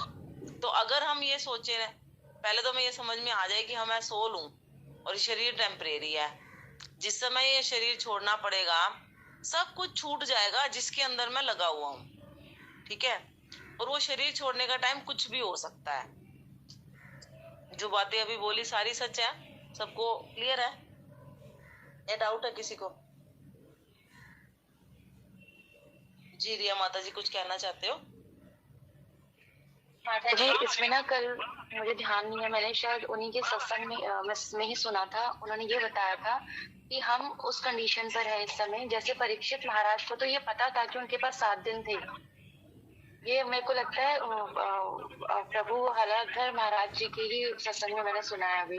तो बोलते हैं कि परीक्षित महाराज के पास 7 दिन थे, उनको पता था कि उन्होंने 7 दिन में क्या लेना है, क्या प्राप्त करना है, कैसे अपने जीवन का उद्धार करना है। लेकिन हम उस कंडीशन में है कि हमें ये भी नहीं पता कि हमारे पास 7 मिनट भी है या नहीं। तो हमें तो हर सेकंड अपने जीवन के उद्धार के बारे में सोचना चाहिए, हर क्षण प्रभु का नाम लेना चाहिए। और हाँ, तो उनके पास 7 दिन का, हमारे पास 7 मिनट का भी हमें नहीं पता है कि हम अगले 7 मिनट में भी 7, और वो तो 7 मिनट बोल रहे हैं, मैं तो ये सोचती हूँ कि शायद 7 सेकंड का भी नहीं पता हमें। हरे कृष्ण माता जी। हाँ, तो हमें एक साथ 2 काम करने होते हैं। जब तक यहाँ रहना है तो इसमें क्या मेरी ड्यूटीज है वो करनी है, और साथ में अगर इसी क्षण मुझे ये किराए का घर खाली करना हो तो आपको धक्का मार के निकाला जाए किराए के घर से? Be ready for that moment. हाँ, तो अगर आपको पता हो कि ये किराए का कमरा है, इसमें से आपको किसी भी सेकंड ये कहा जा सकता है कि गेट आउट, तो क्या फिर आप उस किराए के घर को पेंट करवाओगे, वहां पर अपने हिसाब की अलमारी बनवाओगे, एसी लगवाओगे, उसमें पैसा खर्च करोगे, उसमें अपना तन मन धन लगाओगे? लेकिन हम करते तो यही है, अलमारियां भरते हैं। 5 साल बाद मैं ये करूंगी, ये पहनूंगी, ये ज्वेलरी बना लो, ये गाड़ी बना लो। 20-20, 30-30 साल चीज लगाकर एक चीज बनाते हैं, वो चीज में जाएंगे नहीं। मकान बनाते हैं, मकान में जाएंगे नहीं, जाएंगे कितना रहेंगे, उससे पहले हरी बोल हो जाएगा, कुछ नहीं पता। लेकिन सारी चेतना, तन मन धन श्रम सारा उसी में लगा देते हैं। ऐसा नहीं है कि नहीं लगाना या नहीं सोचना या नहीं करना, लेकिन उसके साथ साथ उससे भी ज्यादा जरूरी एक और काम उसके साथ साथ करना है। वो क्या? भगवान की भक्ति। तो अब समझ में आया कि प्रभुपाद जी ने सुबह 4 से 9 का टाइम क्यों दिया और क्या दिया है करने को। यहाँ पर एक व्यवसाय मतलब एक लक्ष्य होना चाहिए। बच्चे का लक्ष्य क्या होता है? पढ़ाई। जब वो थोड़ा बड़ा हो जाता है, पढ़ाई पूरी हो गई, फिर उसका लक्ष्य क्या हो जाता है? नौकरी या नौकरी, रोजगार। और जैसे ही रोजगार सेटल हो गया, हमने डिस्कस किया था, उसमें प्रेशर क्या आएगा कि भाई उम्र भी हो गई है, स्टडी पूरी हो गई है, रोजगार लग गया है, तो अब बेटा चल तो शादी कर ले बेटा।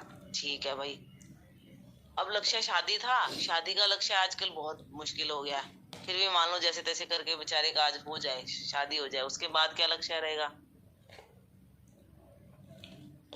परिवार बढ़ाने का। हाँ, शादी के 2 साल तक तो हम बच्चा करेंगे नहीं, पहले तो परहेज रखेंगे, और फिर 2-5 साल बच्चा नहीं करेंगे क्योंकि लाइफ एंजॉय करनी है, सेटल करनी है, ये वो। 30 की उम्र तक हम शादी नहीं करेंगे, थोड़ा फ्री रहना है, थोड़ा पढ़ाई करियर अच्छे से बनाना है। जब तक अच्छे से करियर नहीं बनेगा तब तक शादी नहीं करेंगे जी, ठीक है। 30 की साल में आगे शादी की, अब थोड़ा लाइफ एंजॉय करना है, फंसना नहीं है, ये वो। 35 साल तक हम बच्चा आने से रोक देते हैं। फिर 35 साल की उम्र में अब हमने सोचा कि हाँ अब बच्चा कर लेते हैं, अब सब कुछ हो गया लाइफ में, थोड़ा थोड़ा अब चेंज चाहिए। चलो ठीक है। अब शुरू किया कि प्रयास कर रहे हैं।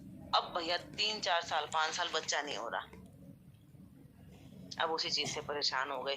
तो लक्ष्य हमारा क्या है, हमेशा ही चेंज होता रहता है। ये पॉइंट क्लियर है सबको ना, कि लक्ष्य हमारा चेंज होता रहता है। जो चीज पे आके गाड़ी अटक गई, पढ़ाई नहीं ढंग से हो रही, पूरी हो रही, तो उसी में हम कितने साल डिप्रेशन में। पढ़ाई फिर भी मार ताड़ किया कैसे भी, चलो भगवान ने कृपा की, पिछले जन्म के कर्मों के हिसाब से हो गई। तो करियर देख लो, आजकल कोई आसान है? कई लोग बेचारे कितने पूरा जीवन ही परेशान रहते हैं, समस्या हल नहीं होती करियर की, है ना, रोजगार की। कईयों की शादी नहीं होती, शादी हो गई तो फिर निभ रही है तो फिर बच्चा नहीं हो रहा। अब बच्चे हो गए तो आजकल क्या बच्चे सही उठ रहे हैं? माँ बाप खुश है अपने बच्चों से, सही संस्कार दे पा रहे हैं, उनको परवरिश सही दे पा रहे हैं क्या? नहीं। फिर यहाँ आके मतलब कलयुग क्या है, कलह का युग है, तो हमारा लक्ष्य चेंज होता रहता है। तो जब बुढ़ापा आ गया ना, अब क्या लक्ष्य रहा? पूछो किसी बूढ़े लोगों से कि आपके जीवन का लक्ष्य क्या है, या उसके आसपास आप रहते हो तो समझने का प्रयास करो कि इनकी आसक्ति क्या है और इनके जीवन का लक्ष्य क्या है। क्या उत्तर मिला आपको? फटाफट सोच के बताओ। माता जी, बड़े बड़े ना ताश खेल रहे होते हैं, जाते हैं ना, बड़ा देख के दुख होता है, सारे मिलके। सबको पता ये वाला पॉइंट ना। आप ये बताओ बस, बूढ़े लोगों का लक्ष्य क्या होता है? हमारे जीवन में माता जी जो करा है ना, उसी पे आसक्ति। मैं तो माता जी यही फील करती हूँ। Very good. मतलब जो जीवन में किया था उसमें आसक्ति है, और सारी तो जिम्मेवारी आप पूरी हो गई, है ना। कुछ में सफल रहे, कुछ में नाकाम रहे, लेकिन थोड़ा और बूढ़ा हो जाते तो आपने देखा है कि वो कितना उदास हो जाते हैं, कितने अकेले हो जाते हैं। मतलब बच्चों में रहती है, और ये हो जाए, अब वो पोते में हो जाती है। फिर अगर अपने बच्चे को जाए, अब ये भी पढ़ ले, अब ये इसको भी ये मिल जाए, वो तो है, लेकिन उससे किसी को फायदा होता है क्या? चलो, उनकी आसक्ति से फायदा होता है क्या किसी को? नहीं माता जी। बचपन में हम पढ़ाई से आसक्ति करते तो चलो फायदा होता है कि चलो एक बच्चा पढ़ता है ना। रोजगार से आसक्ति होती तो चलो रोजगार से भी समस्याएं हल होंगी जीवन की। शादी होगी तो चलो शादी से भी एक मन उसका बंधा रहेगा, वो और इधर उधर नैन मटक्का नहीं करेगा, वो जरूरी है। चलो बच्चा नहीं होता तो जीवन में खालीपन होगा, बच्चा होगा तो चलो दोनों मियाँ बीवी उसकी जिम्मेवारियों में फंसे रहेंगे, एटलीस्ट इधर उधर शैतानी काम की तरफ दिमाग नहीं जाएगा। कहते हैं ना, खाली दिमाग शैतान का घर, तो वो बिजी रहेगा, चलो वो भी ठीक है। अब जब बच्चों की भी शादियां हो गई, उनके भी बच्चे हो गए, उसके बाद आप झिक कर रहे हो बुढ़ापे में बैठ के यहाँ पर, किसी को कोई जरूरत है क्या हमारी? सोच के बताओ। तो हल्दर महाराज का जो सेकंड पार्ट है ना लेक्चर का, उसमें महाराज यही बता रहे थे, बोले जितना व्यक्ति बूढ़ा होता है ना, उतना ही लोग उसकी उपेक्षा करते हैं। क्यों? जैसे आप सब ने बताया अभी, क्योंकि वो वहीं आसक्ति रखता है और वहीं झिकझिक करता रहता है, अब ये कर लो, अब ये कर लो, कोई नहीं उनकी सुनते, क्योंकि वो अपने लाइफ जैसे जी है उसके हिसाब से देंगे। आजकल के लोगों को इंटरफेयर पसंद नहीं है, उनके नेचर क्या है, उनको जरूरत है नहीं है, लेकिन हम तो दे जा रहे हैं अपनी राय, दे जा रहे हैं अपने आदेश। तो बूढ़े लोग बच्चों से परेशान हो जाते हैं, हमारी सुनते नहीं, हमारी सेवा नहीं करते, और बच्चे बूढ़ों से परेशान हो जाते हैं कि बहुत इंटरफेयर करते हैं, हमें हमारी लाइफ स्वतंत्रता से जीने नहीं देते। तो कह लो बूढ़े लोगों का लक्ष्य नहीं रहता। तो अगर हम चाहते हैं कि बुढ़ापे में हमारा ये हाल ना हो कि कोई हमें इग्नोर करे, या फिर बुढ़ापे में हम दूसरों को तंग करें, क्योंकि दोनों तरफ होता है, ऐसा नहीं है, जो भी है, तो एक लक्ष्य ऐसा होना चाहिए हमारा जो समय के साथ चेंज ना हो। तो वो लक्ष्य क्या हो सकता है? माता जी हमारा लक्ष्य तो कृष्ण भगवान का ही है। अब तो हमें पता चल गया, जैसे जिनको नहीं पता वो परेशान हो रहे हैं। पता होने के बाद भी ना हम उतने सीरियस नहीं होते। अभी भी हम ना टाइम इधर उधर थोड़ा बीच में वेस्ट कर रहे होते हैं पूरा दिन, है ना। हाँ जी माता। हाँ, तो फिर इसका मतलब हम भी इतने दृढ़ नहीं है जितना इस श्लोक में भगवान कह रहे हैं। यहाँ प्रभुपाद ने कितना सुंदर बताया कि अलौकिक वस्तु में अटूट विश्वास का नाम श्रद्धा है। अलौकिक मतलब जो इस लोक में नहीं है। इस लोक में क्या नहीं है? परमानेंट चीजें नहीं है, सब टेम्परेरी है। तो परमानेंट क्या है? भगवान की प्रेममयी सेवा, वो इस संसार में नहीं है। तो उसमें अटूट विश्वास का नाम होता है श्रद्धा। और कह रहे हैं कि हम क्या करते हैं, पिछले जन्म में जो भी कर्म किए शुभ और अशुभ, उसका फल जो हमें मिला है उस फल को भोगते हुए फिर शुभ अशुभ कर्म करते हैं, सकाम कर्मों में लगे रहते हैं। लेकिन जो भक्ति करता है उसके लिए अच्छे और बुरे का द्वैत नहीं रहता। तो अच्छे बुरे का द्वैत नहीं रहता। कब नहीं रहेगा अच्छे बुरे का द्वैत? अभी तो हमारे पास धन आता है तो हम खुश होते हैं, हमारा धन चला जाए, बिजनेस में लॉस हो गया या कुछ दिक्कत आ गई तो हम दुखी हो जाते हैं। तो फिर ये द्वैत कैसे जाएगा? समझ तो आ रहा है कि हम सोल है। ज्ञान से भक्ति करने से, ज्ञान भक्ति। हाँ, ये रटे रटाए ना जुमले हमने समझ लिए हैं इसलिए रट रहे हैं, लेकिन प्रैक्टिकल बताओ जी। दिया हरे कृष्ण माता जी। माता जी, जब हम अपने सारे कर्मों को, सारे कार्यों को भगवान के निमित्त कर देंगे और मन से भी इस चीज को अपनाएंगे कि हमारे जीवन में जो भी हो रहा है उनकी इच्छा से हो रहा है, तभी हम आगे बढ़ पाएंगे। हरे कृष्ण माता जी। हाँ, जैसे एक बैंक में कर्मचारी होता है, अभी कोई व्यक्ति आया 1 लाख जमा करा दिया, अभी दूसरा व्यक्ति आया 2 लाख निकाल के ले गया। क्या बैंक का कर्मचारी 1 लाख आने पर खुश हुआ, 2 लाख जाने पे दुखी हुआ? नहीं माता जी। क्यों नहीं हुआ वो खुश और दुखी? उसका कुछ है, वो यही सोचता है कि मेरा कुछ नहीं है, इसे इनका ही था पैसा। उसको क्लैरिटी है ना इस चीज की। लेकिन हमें तो क्लैरिटी नहीं है इस संसार में यहाँ रह के कि भी जो आ रहा है वो भगवान की इच्छा से आ रहा है, टेम्परेरी है, जो जा रहा है वो भगवान की इच्छा से जा रहा है और टेम्परेरी है। मेरा तो कुछ है ही नहीं संसार में, मैं तो सिर्फ एक कठपुतली हूँ प्रकृति के हाथ की। ये तो हमें नहीं समझ आया आज तक। तो शास्त्रों को पढ़ के समझ के उससे फिर डेली लाइफ के अपने एक्सपीरियंस को हम कनेक्ट करेंगे और फिर सोचेंगे कि क्या सच में मेरे को पास जो सुख आया वो जरा सा है, क्या सच में इसके पीछे कोई दुख छुपा हुआ है? शास्त्र तो यही बता रहे हैं। फिर क्या हर चीज टेम्परेरी है?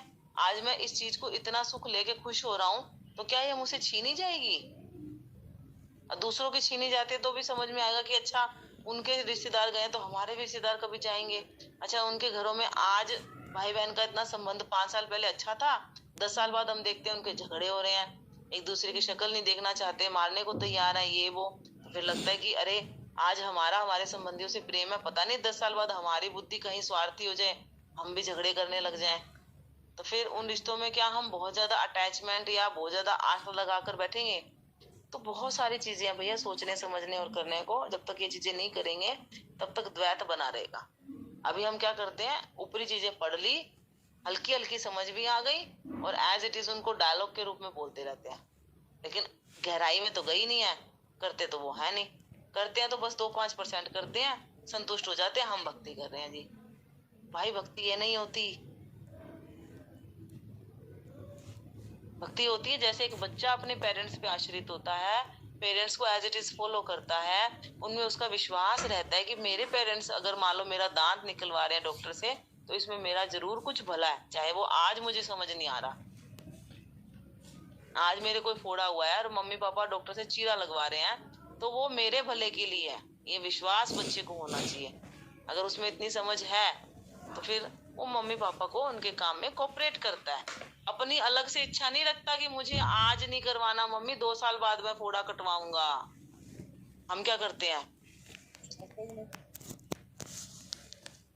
यही करते हैं माता जी कि आज नहीं 2 साल बाद ही क्या 4 साल बाद करवा लेंगे। हाँ, तो लेकिन पेरेंट्स को तो पता है ना 2 साल बाद तो बेटा तेरे हाथ या पैर ही नहीं रहेगा, फोड़ा क्या कटवाऊंगी फिर मैं।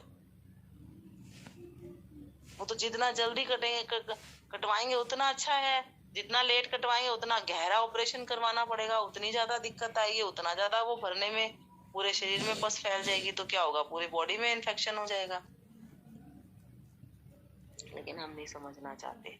खैर, मैं सारी चीजें अपने लिए कहती हूँ क्योंकि मैंने देखा है कि कहने को बड़ी बड़ी बातें मैं करती हूँ, लेकिन मेरे व्यवहार में मैं पूरा दिन देखती हूँ कुछ भी नहीं मतलब अप्लाई करती, तो बड़ा दुख होता है कि करते नहीं है, करना चाहिए।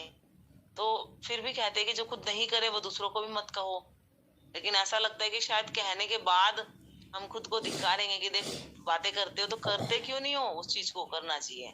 कह के शायद भगवान को भी कहते हैं कि भगवान आप ना डंडा मार के वो काम करा लिया करो जो हम दूसरों को कहते हैं, सो दैट कि हम भक्ति में सीरियस हो जाएं, सो दैट कि जो गहरी आसक्तियां हैं इस भौतिक संसार से वो कट जाएं।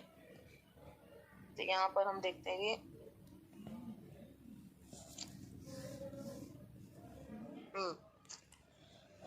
अभी हम एक पेड़ को पानी देने लगे, एक एक पत्ते को, एक एक फूल को, एक एक फल को, एक एक शाखा को, एक एक स्टेम को पानी देने लगेंगे।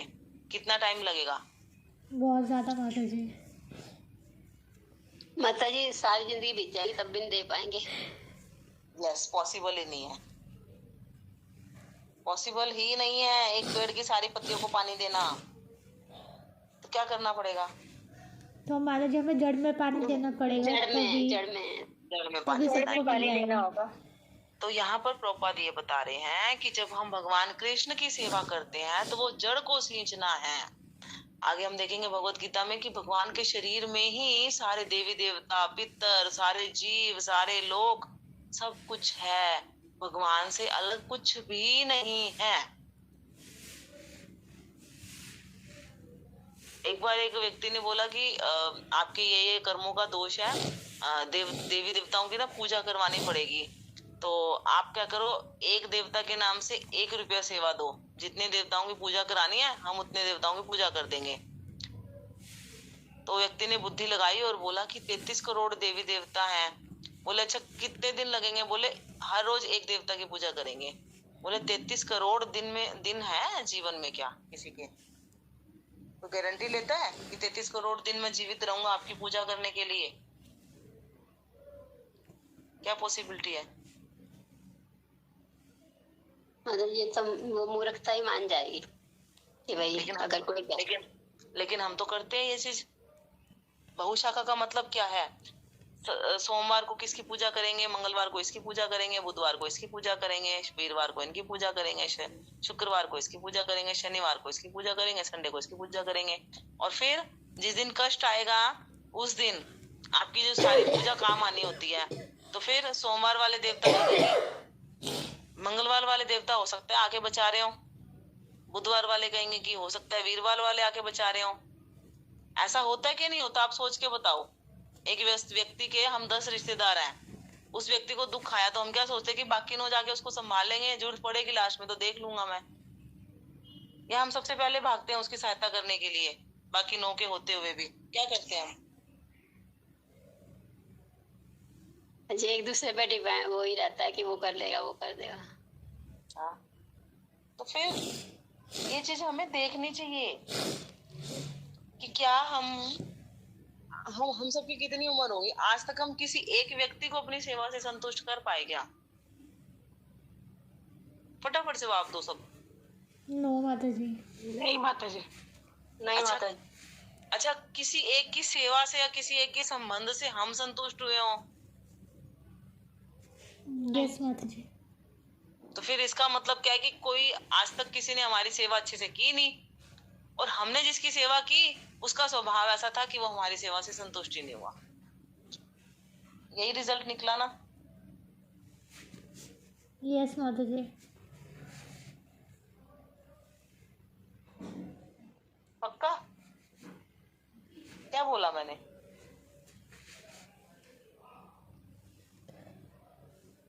क्या बोला मैंने? माता जी हमने तो अच्छे से करी थी लेकिन भगवान संतुष्ट होते हैं। नहीं, मैंने ये बोला कि हमने तो सबकी सेवा अच्छे से की, लेकिन उनका स्वभाव ऐसा था कि वो संतुष्ट नहीं हुए, और हमारी आज तक किसी ने अच्छे से सेवा की नहीं तो हम संतुष्ट कैसे होते? माता जी इसका मतलब हमारा स्वभाव भी ऐसा है कि हम संतुष्ट नहीं। हाँ, वेरी गुड। मतलब ये है कि पूरी दुनिया में कोई किसी को संतुष्ट नहीं कर सकता, लेकिन हम भगवान को खुश कर सकते हैं। भगवान को खुश कर, भगवान। हाँ, बस कंक्लूजन यही है इस बात का। किस किस को लगता है कि हाँ ये सच्चाई है कि हम कितना भी कर लें किसी को संतुष्ट नहीं कर सकते, कोई कितना भी कर ले हम संतुष्ट नहीं होते, हम संतुष्ट नहीं होंगे। तो फिर क्या करना चाहिए? कोई हमारा इतना काम करता है, हम उसको इतना मतलब थैंक यू बोलते हैं, ग्लोरीफाई करते हैं, लेकिन जैसे ही उसने हमारा एक काम में सहायता नहीं की या एक काम में उसने गलती कर दी या उस काम के टाइम वो स्वार्थी होके बिजी हो गया या उसने उल्टा कर दिया, फिर हम उसको एज इट इज ग्लोरीफाई करेंगे, उसकी पूजा करेंगे जैसे पहले कर रहे थे? नहीं, उसके 9 अच्छे काम हमें दिखाई नहीं देंगे और एक गलती ऐसी दिखाई देगी कि हम उसको फिर वो सम्मान दे ही नहीं पाते। है ऐसा हम सबका स्वभाव या नहीं? मेरा तो है। तो ये संसार का स्वभाव है ये। तो इसलिए भगवान क्या कह रहे हैं कि एक लक्ष्य में दृढ़ हो जाओ अर्जुन। मान लो तुम युद्ध जीत के राजा बन भी जाओ तो कोई और दुख तुम्हारे आगे आ जाएगा। तो एक लक्ष्य ऐसा होना चाहिए जो कैसी भी परिस्थितियां हो, कैसी भी आपकी उम्र हो, कैसी भी आपके शरीर की जरूरतें हो, कैसे भी आसपास के लोगों का स्वभाव हो, आपका वो लक्ष्य बदले ना। इसको कहते हैं ईमानदारी। अगर हमारा मन रोज बेईमानी करे अपने पति से तो उसको क्या कहते हैं? वैश्यावृत्ति। यस और नो? यस माता जी। एज अ सोल हमारे स्वामी कौन है? श्री भगवान श्री कृष्ण। लेकिन हम रोज भगवान से दिन में हजारों बार बेईमानी करते हैं। उनको बॉस की सीट से हटा के खुद बॉस की सीट पे बैठते हैं। किस किस को लगता है हम पूरा दिन बॉस की सीट पे बैठने की कोशिश करते हैं और उस वक्त भूल जाते हैं कि भगवान बॉस है, भगवान सुप्रीम कंट्रोलर है, भगवान सब कुछ कर रहे हैं, भगवान सबके साथ अच्छा कर रहे हैं। जाने अनजाने पूरा दिन हम कितनी बातें बोलते हैं जिसमें हम भगवान को नेग्लेक्ट कर देते हैं, भगवान को इग्नोर कर देते हैं। सोचते ही नहीं कि परम हितैषी कृष्ण सबके साथ है। अगर मैं किसी का बुरा करने की सोच रहा हूँ तो क्या ये पॉसिबल है कि मैं उसका बुरा कर पाऊं? नो माता जी। नहीं माता जी, नहीं कर सकते।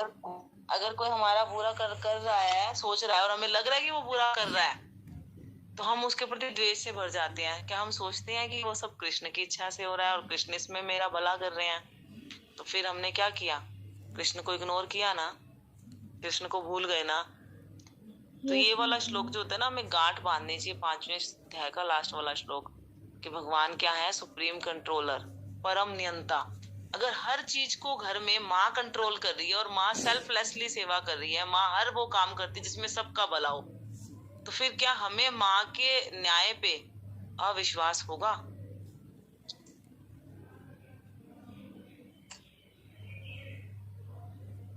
बताओ। नो माता जी। तो यहाँ पर यही बात आई है कि हमें भगवान की तरफ चलना है, सब कुछ भगवान की सेवा में करना है। जब भगवान तुष्ट होंगे तो इस संसार का हर व्यक्ति तुष्ट हो जाएगा।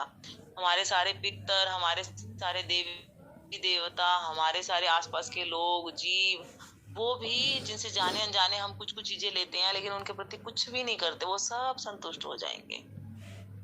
कोई प्रैक्टिकल एग्जाम्पल छोटा सा कोई देना चाहे, किसी के दिमाग में आ रहा हो?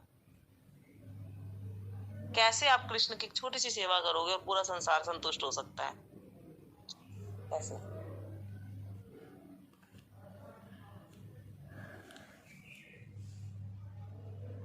सोचिए।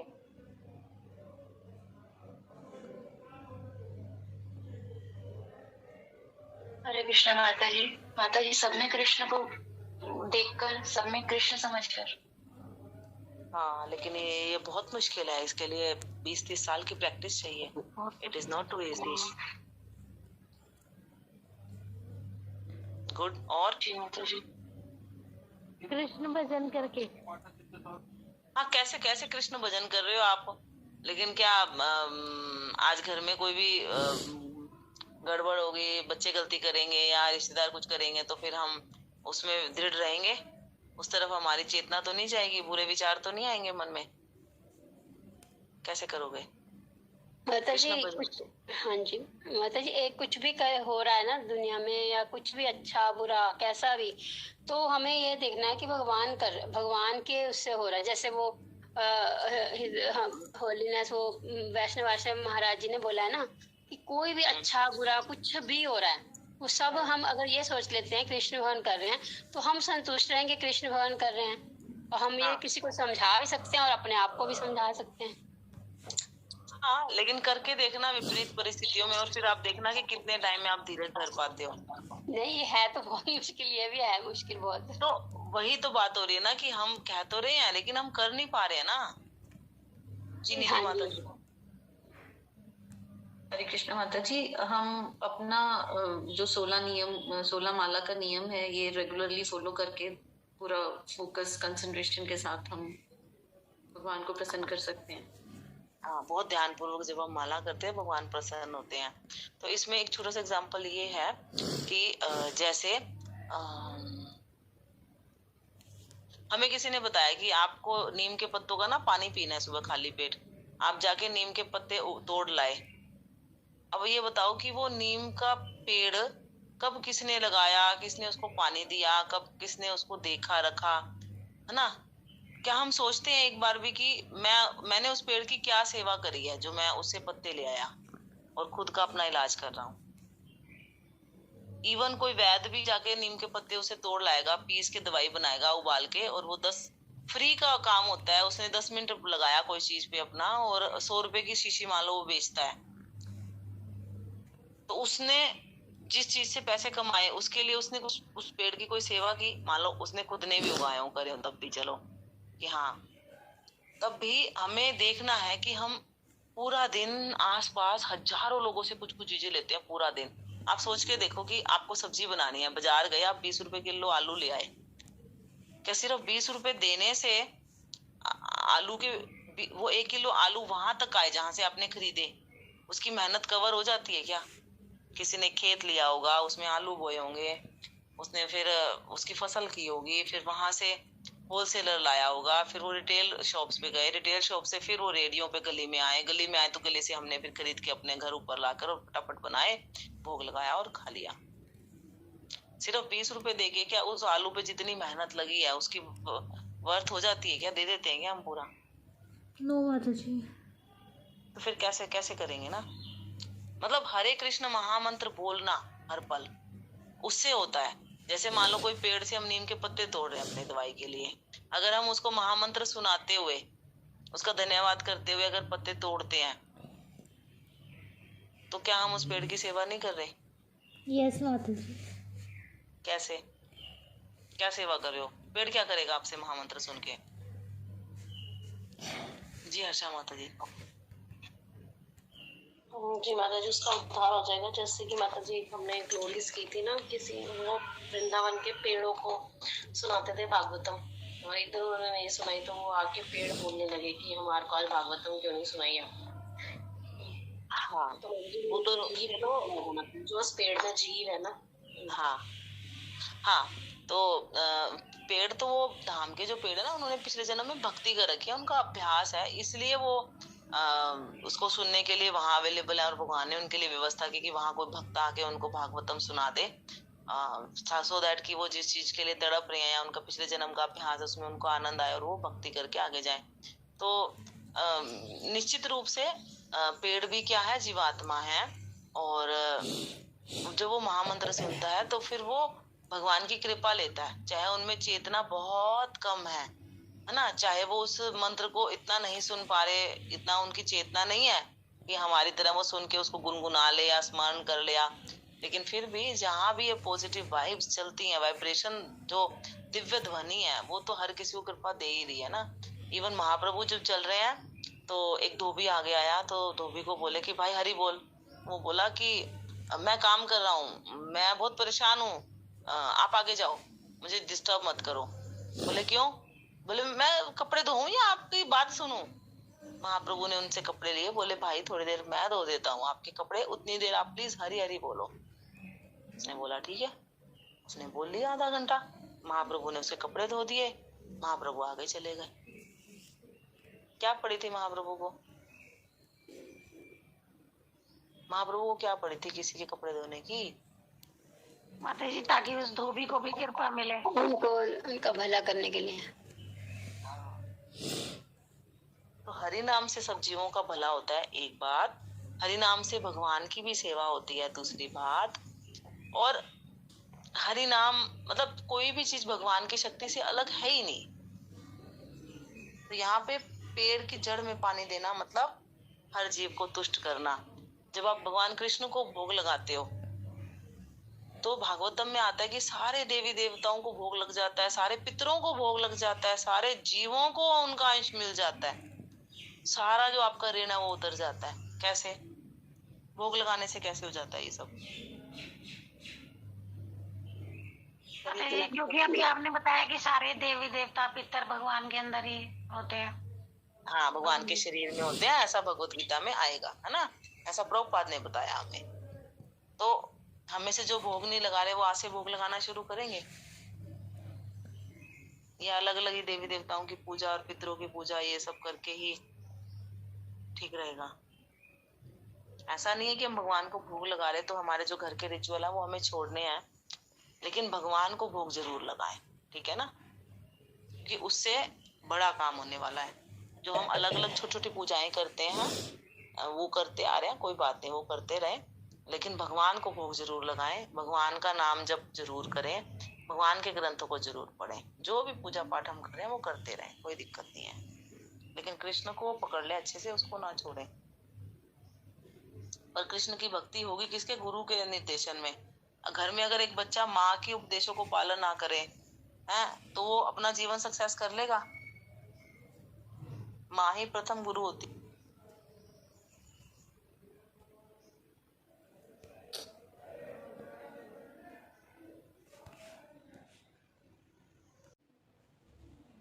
दोनों चीज है ना जी। रिया माता जी।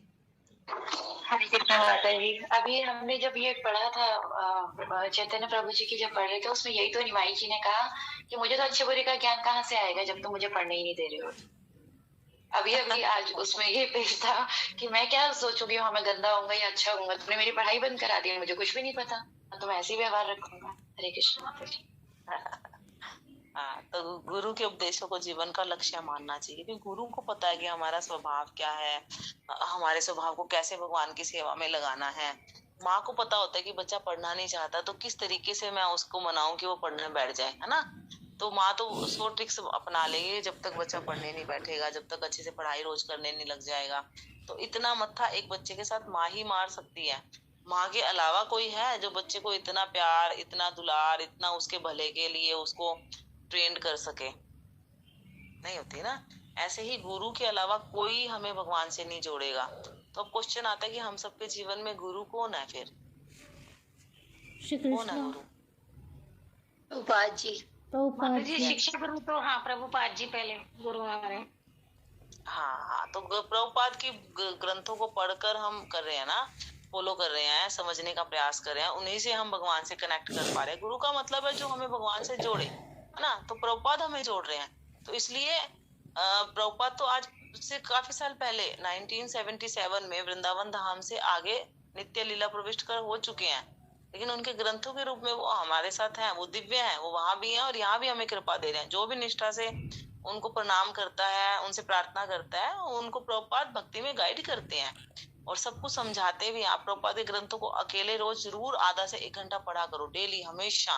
आप देखोगे कि धीरे धीरे धीरे धीरे वो ग्रंथ आपको अपने आप समझ में आने लगेंगे और अंदर से भगवान ही रिवील कराएंगे कि इसमें प्रभुपाद क्या कहना चाह रहे हैं। इवन एक श्लोक, एक तात्पर्य को पढ़ के दूसरे तात्पर्य को पढ़ोगे तो आपको पहले का आंसर भी मिलेगा। तो ऑलवेज प्रभुपाद हमें सब कुछ गाइड करते हैं, सब कुछ समझाते हैं। तो प्रभुपाद को प्रणाम करके हम पूरी परंपरा को प्रणाम कर लेते हैं। प्रभुपाद की कृपा लेके हम पूरी परंपरा की कृपा ले लेते हैं। इसलिए दिन में 3 बार वो कह रहे हैं कि गुरु को प्रणाम करना चाहिए।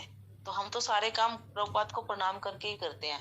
एवरी माला से पहले हम प्रभुपाद का प्रणाम मंत्र बोलते हैं, 5 तत्व मंत्र बोलते हैं, फिर माला करते हैं।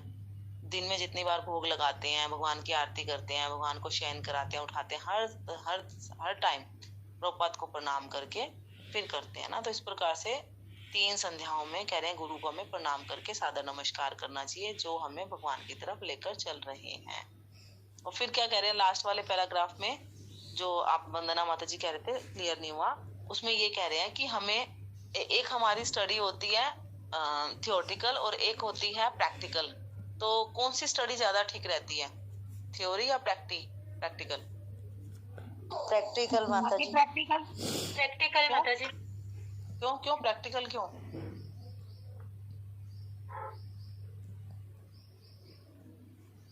प्रैक्टिकल क्यों? उससे माता जी हमें हर चीज को करने का ज्ञान मिलता है कि अच्छा क्या है और बुरा क्या है। हाँ, आजकल जो पढ़ाई है वो प्रैक्टिकल है या थ्योरेटिकल है? प्रैक्टिकल है। नहीं माता, थ्योरेटिकल थ्योरेटिकल है। पहले की पढ़ाई माता जी, पहले के जो टीचर्स थे ना, गुरुकुल सिस्टम था, फिर हमारी पढ़ाई में गुरुकुल नहीं था, लेकिन फिर भी हमें ना मोरल वैल्यू सिखाई जाती थी कि लाइफ भर हमारे काम आएगा, कि हाँ आपने गलत तरफ नहीं जाना, गलत तरफ नहीं सोचना, देखना, बोलना। तो वो पढ़ाई का इतना पार्ट होता था हमारा कि हाँ हमें बैड हैबिट से बचाया जाता था। लेकिन आज के टाइम कोई स्कूल में ऐसा सिखाते हैं कि आपको नॉनवेज नहीं लेना या ड्रिंक नहीं करना या इस तरह का कुछ प्रैक्टिकल चीजें बताते हैं कि ये आपको पाप की तरफ ले जा रही हैं, इससे फिर आपको दुख मिलेगा, ये वो। लेकिन हमें बचपन में सिखाते थे सब कुछ। तो आजकल सारा जो है वो थियोरेटिकल चल रहा है, अंधाधुंध दौड़ चल रही है, जिसमें महाराज तो बोलते हैं कि नौकर बनना सिखा रहे हैं, हम कहते हैं जॉब। जॉब मतलब सर्विस, सर्विस मतलब सर्वेंट। तो अगर किसी को जॉब नहीं आई तो वो रोता है कि हाय मैं नौकर नहीं बना। नहीं,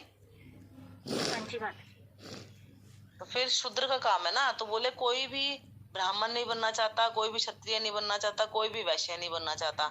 सबका सब यूथ क्या बनना चाहता है? सर्वेंट।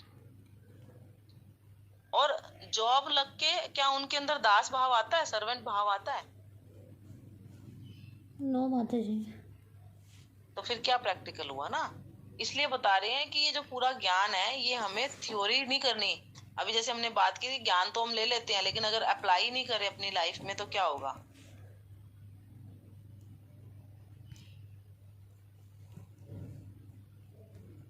अज्ञानी ही रहेंगे फिर तो। अप्लाई नहीं करेंगे तो भक्ति में आगे नहीं बढ़ेंगे। हाँ, भक्ति में आगे नहीं बढ़ेंगे और अज्ञानी ही रहेंगे। वो ज्ञान ऊपरी ऊपरी, अंदर तो जा नहीं रहा। जैसे वो तोता ने राम राम बोलना तो सीख लिया, बोल भी रहा है, लेकिन जैसे ही बिल्ली ने आके गला दबाया वो क्या बोल रहा था?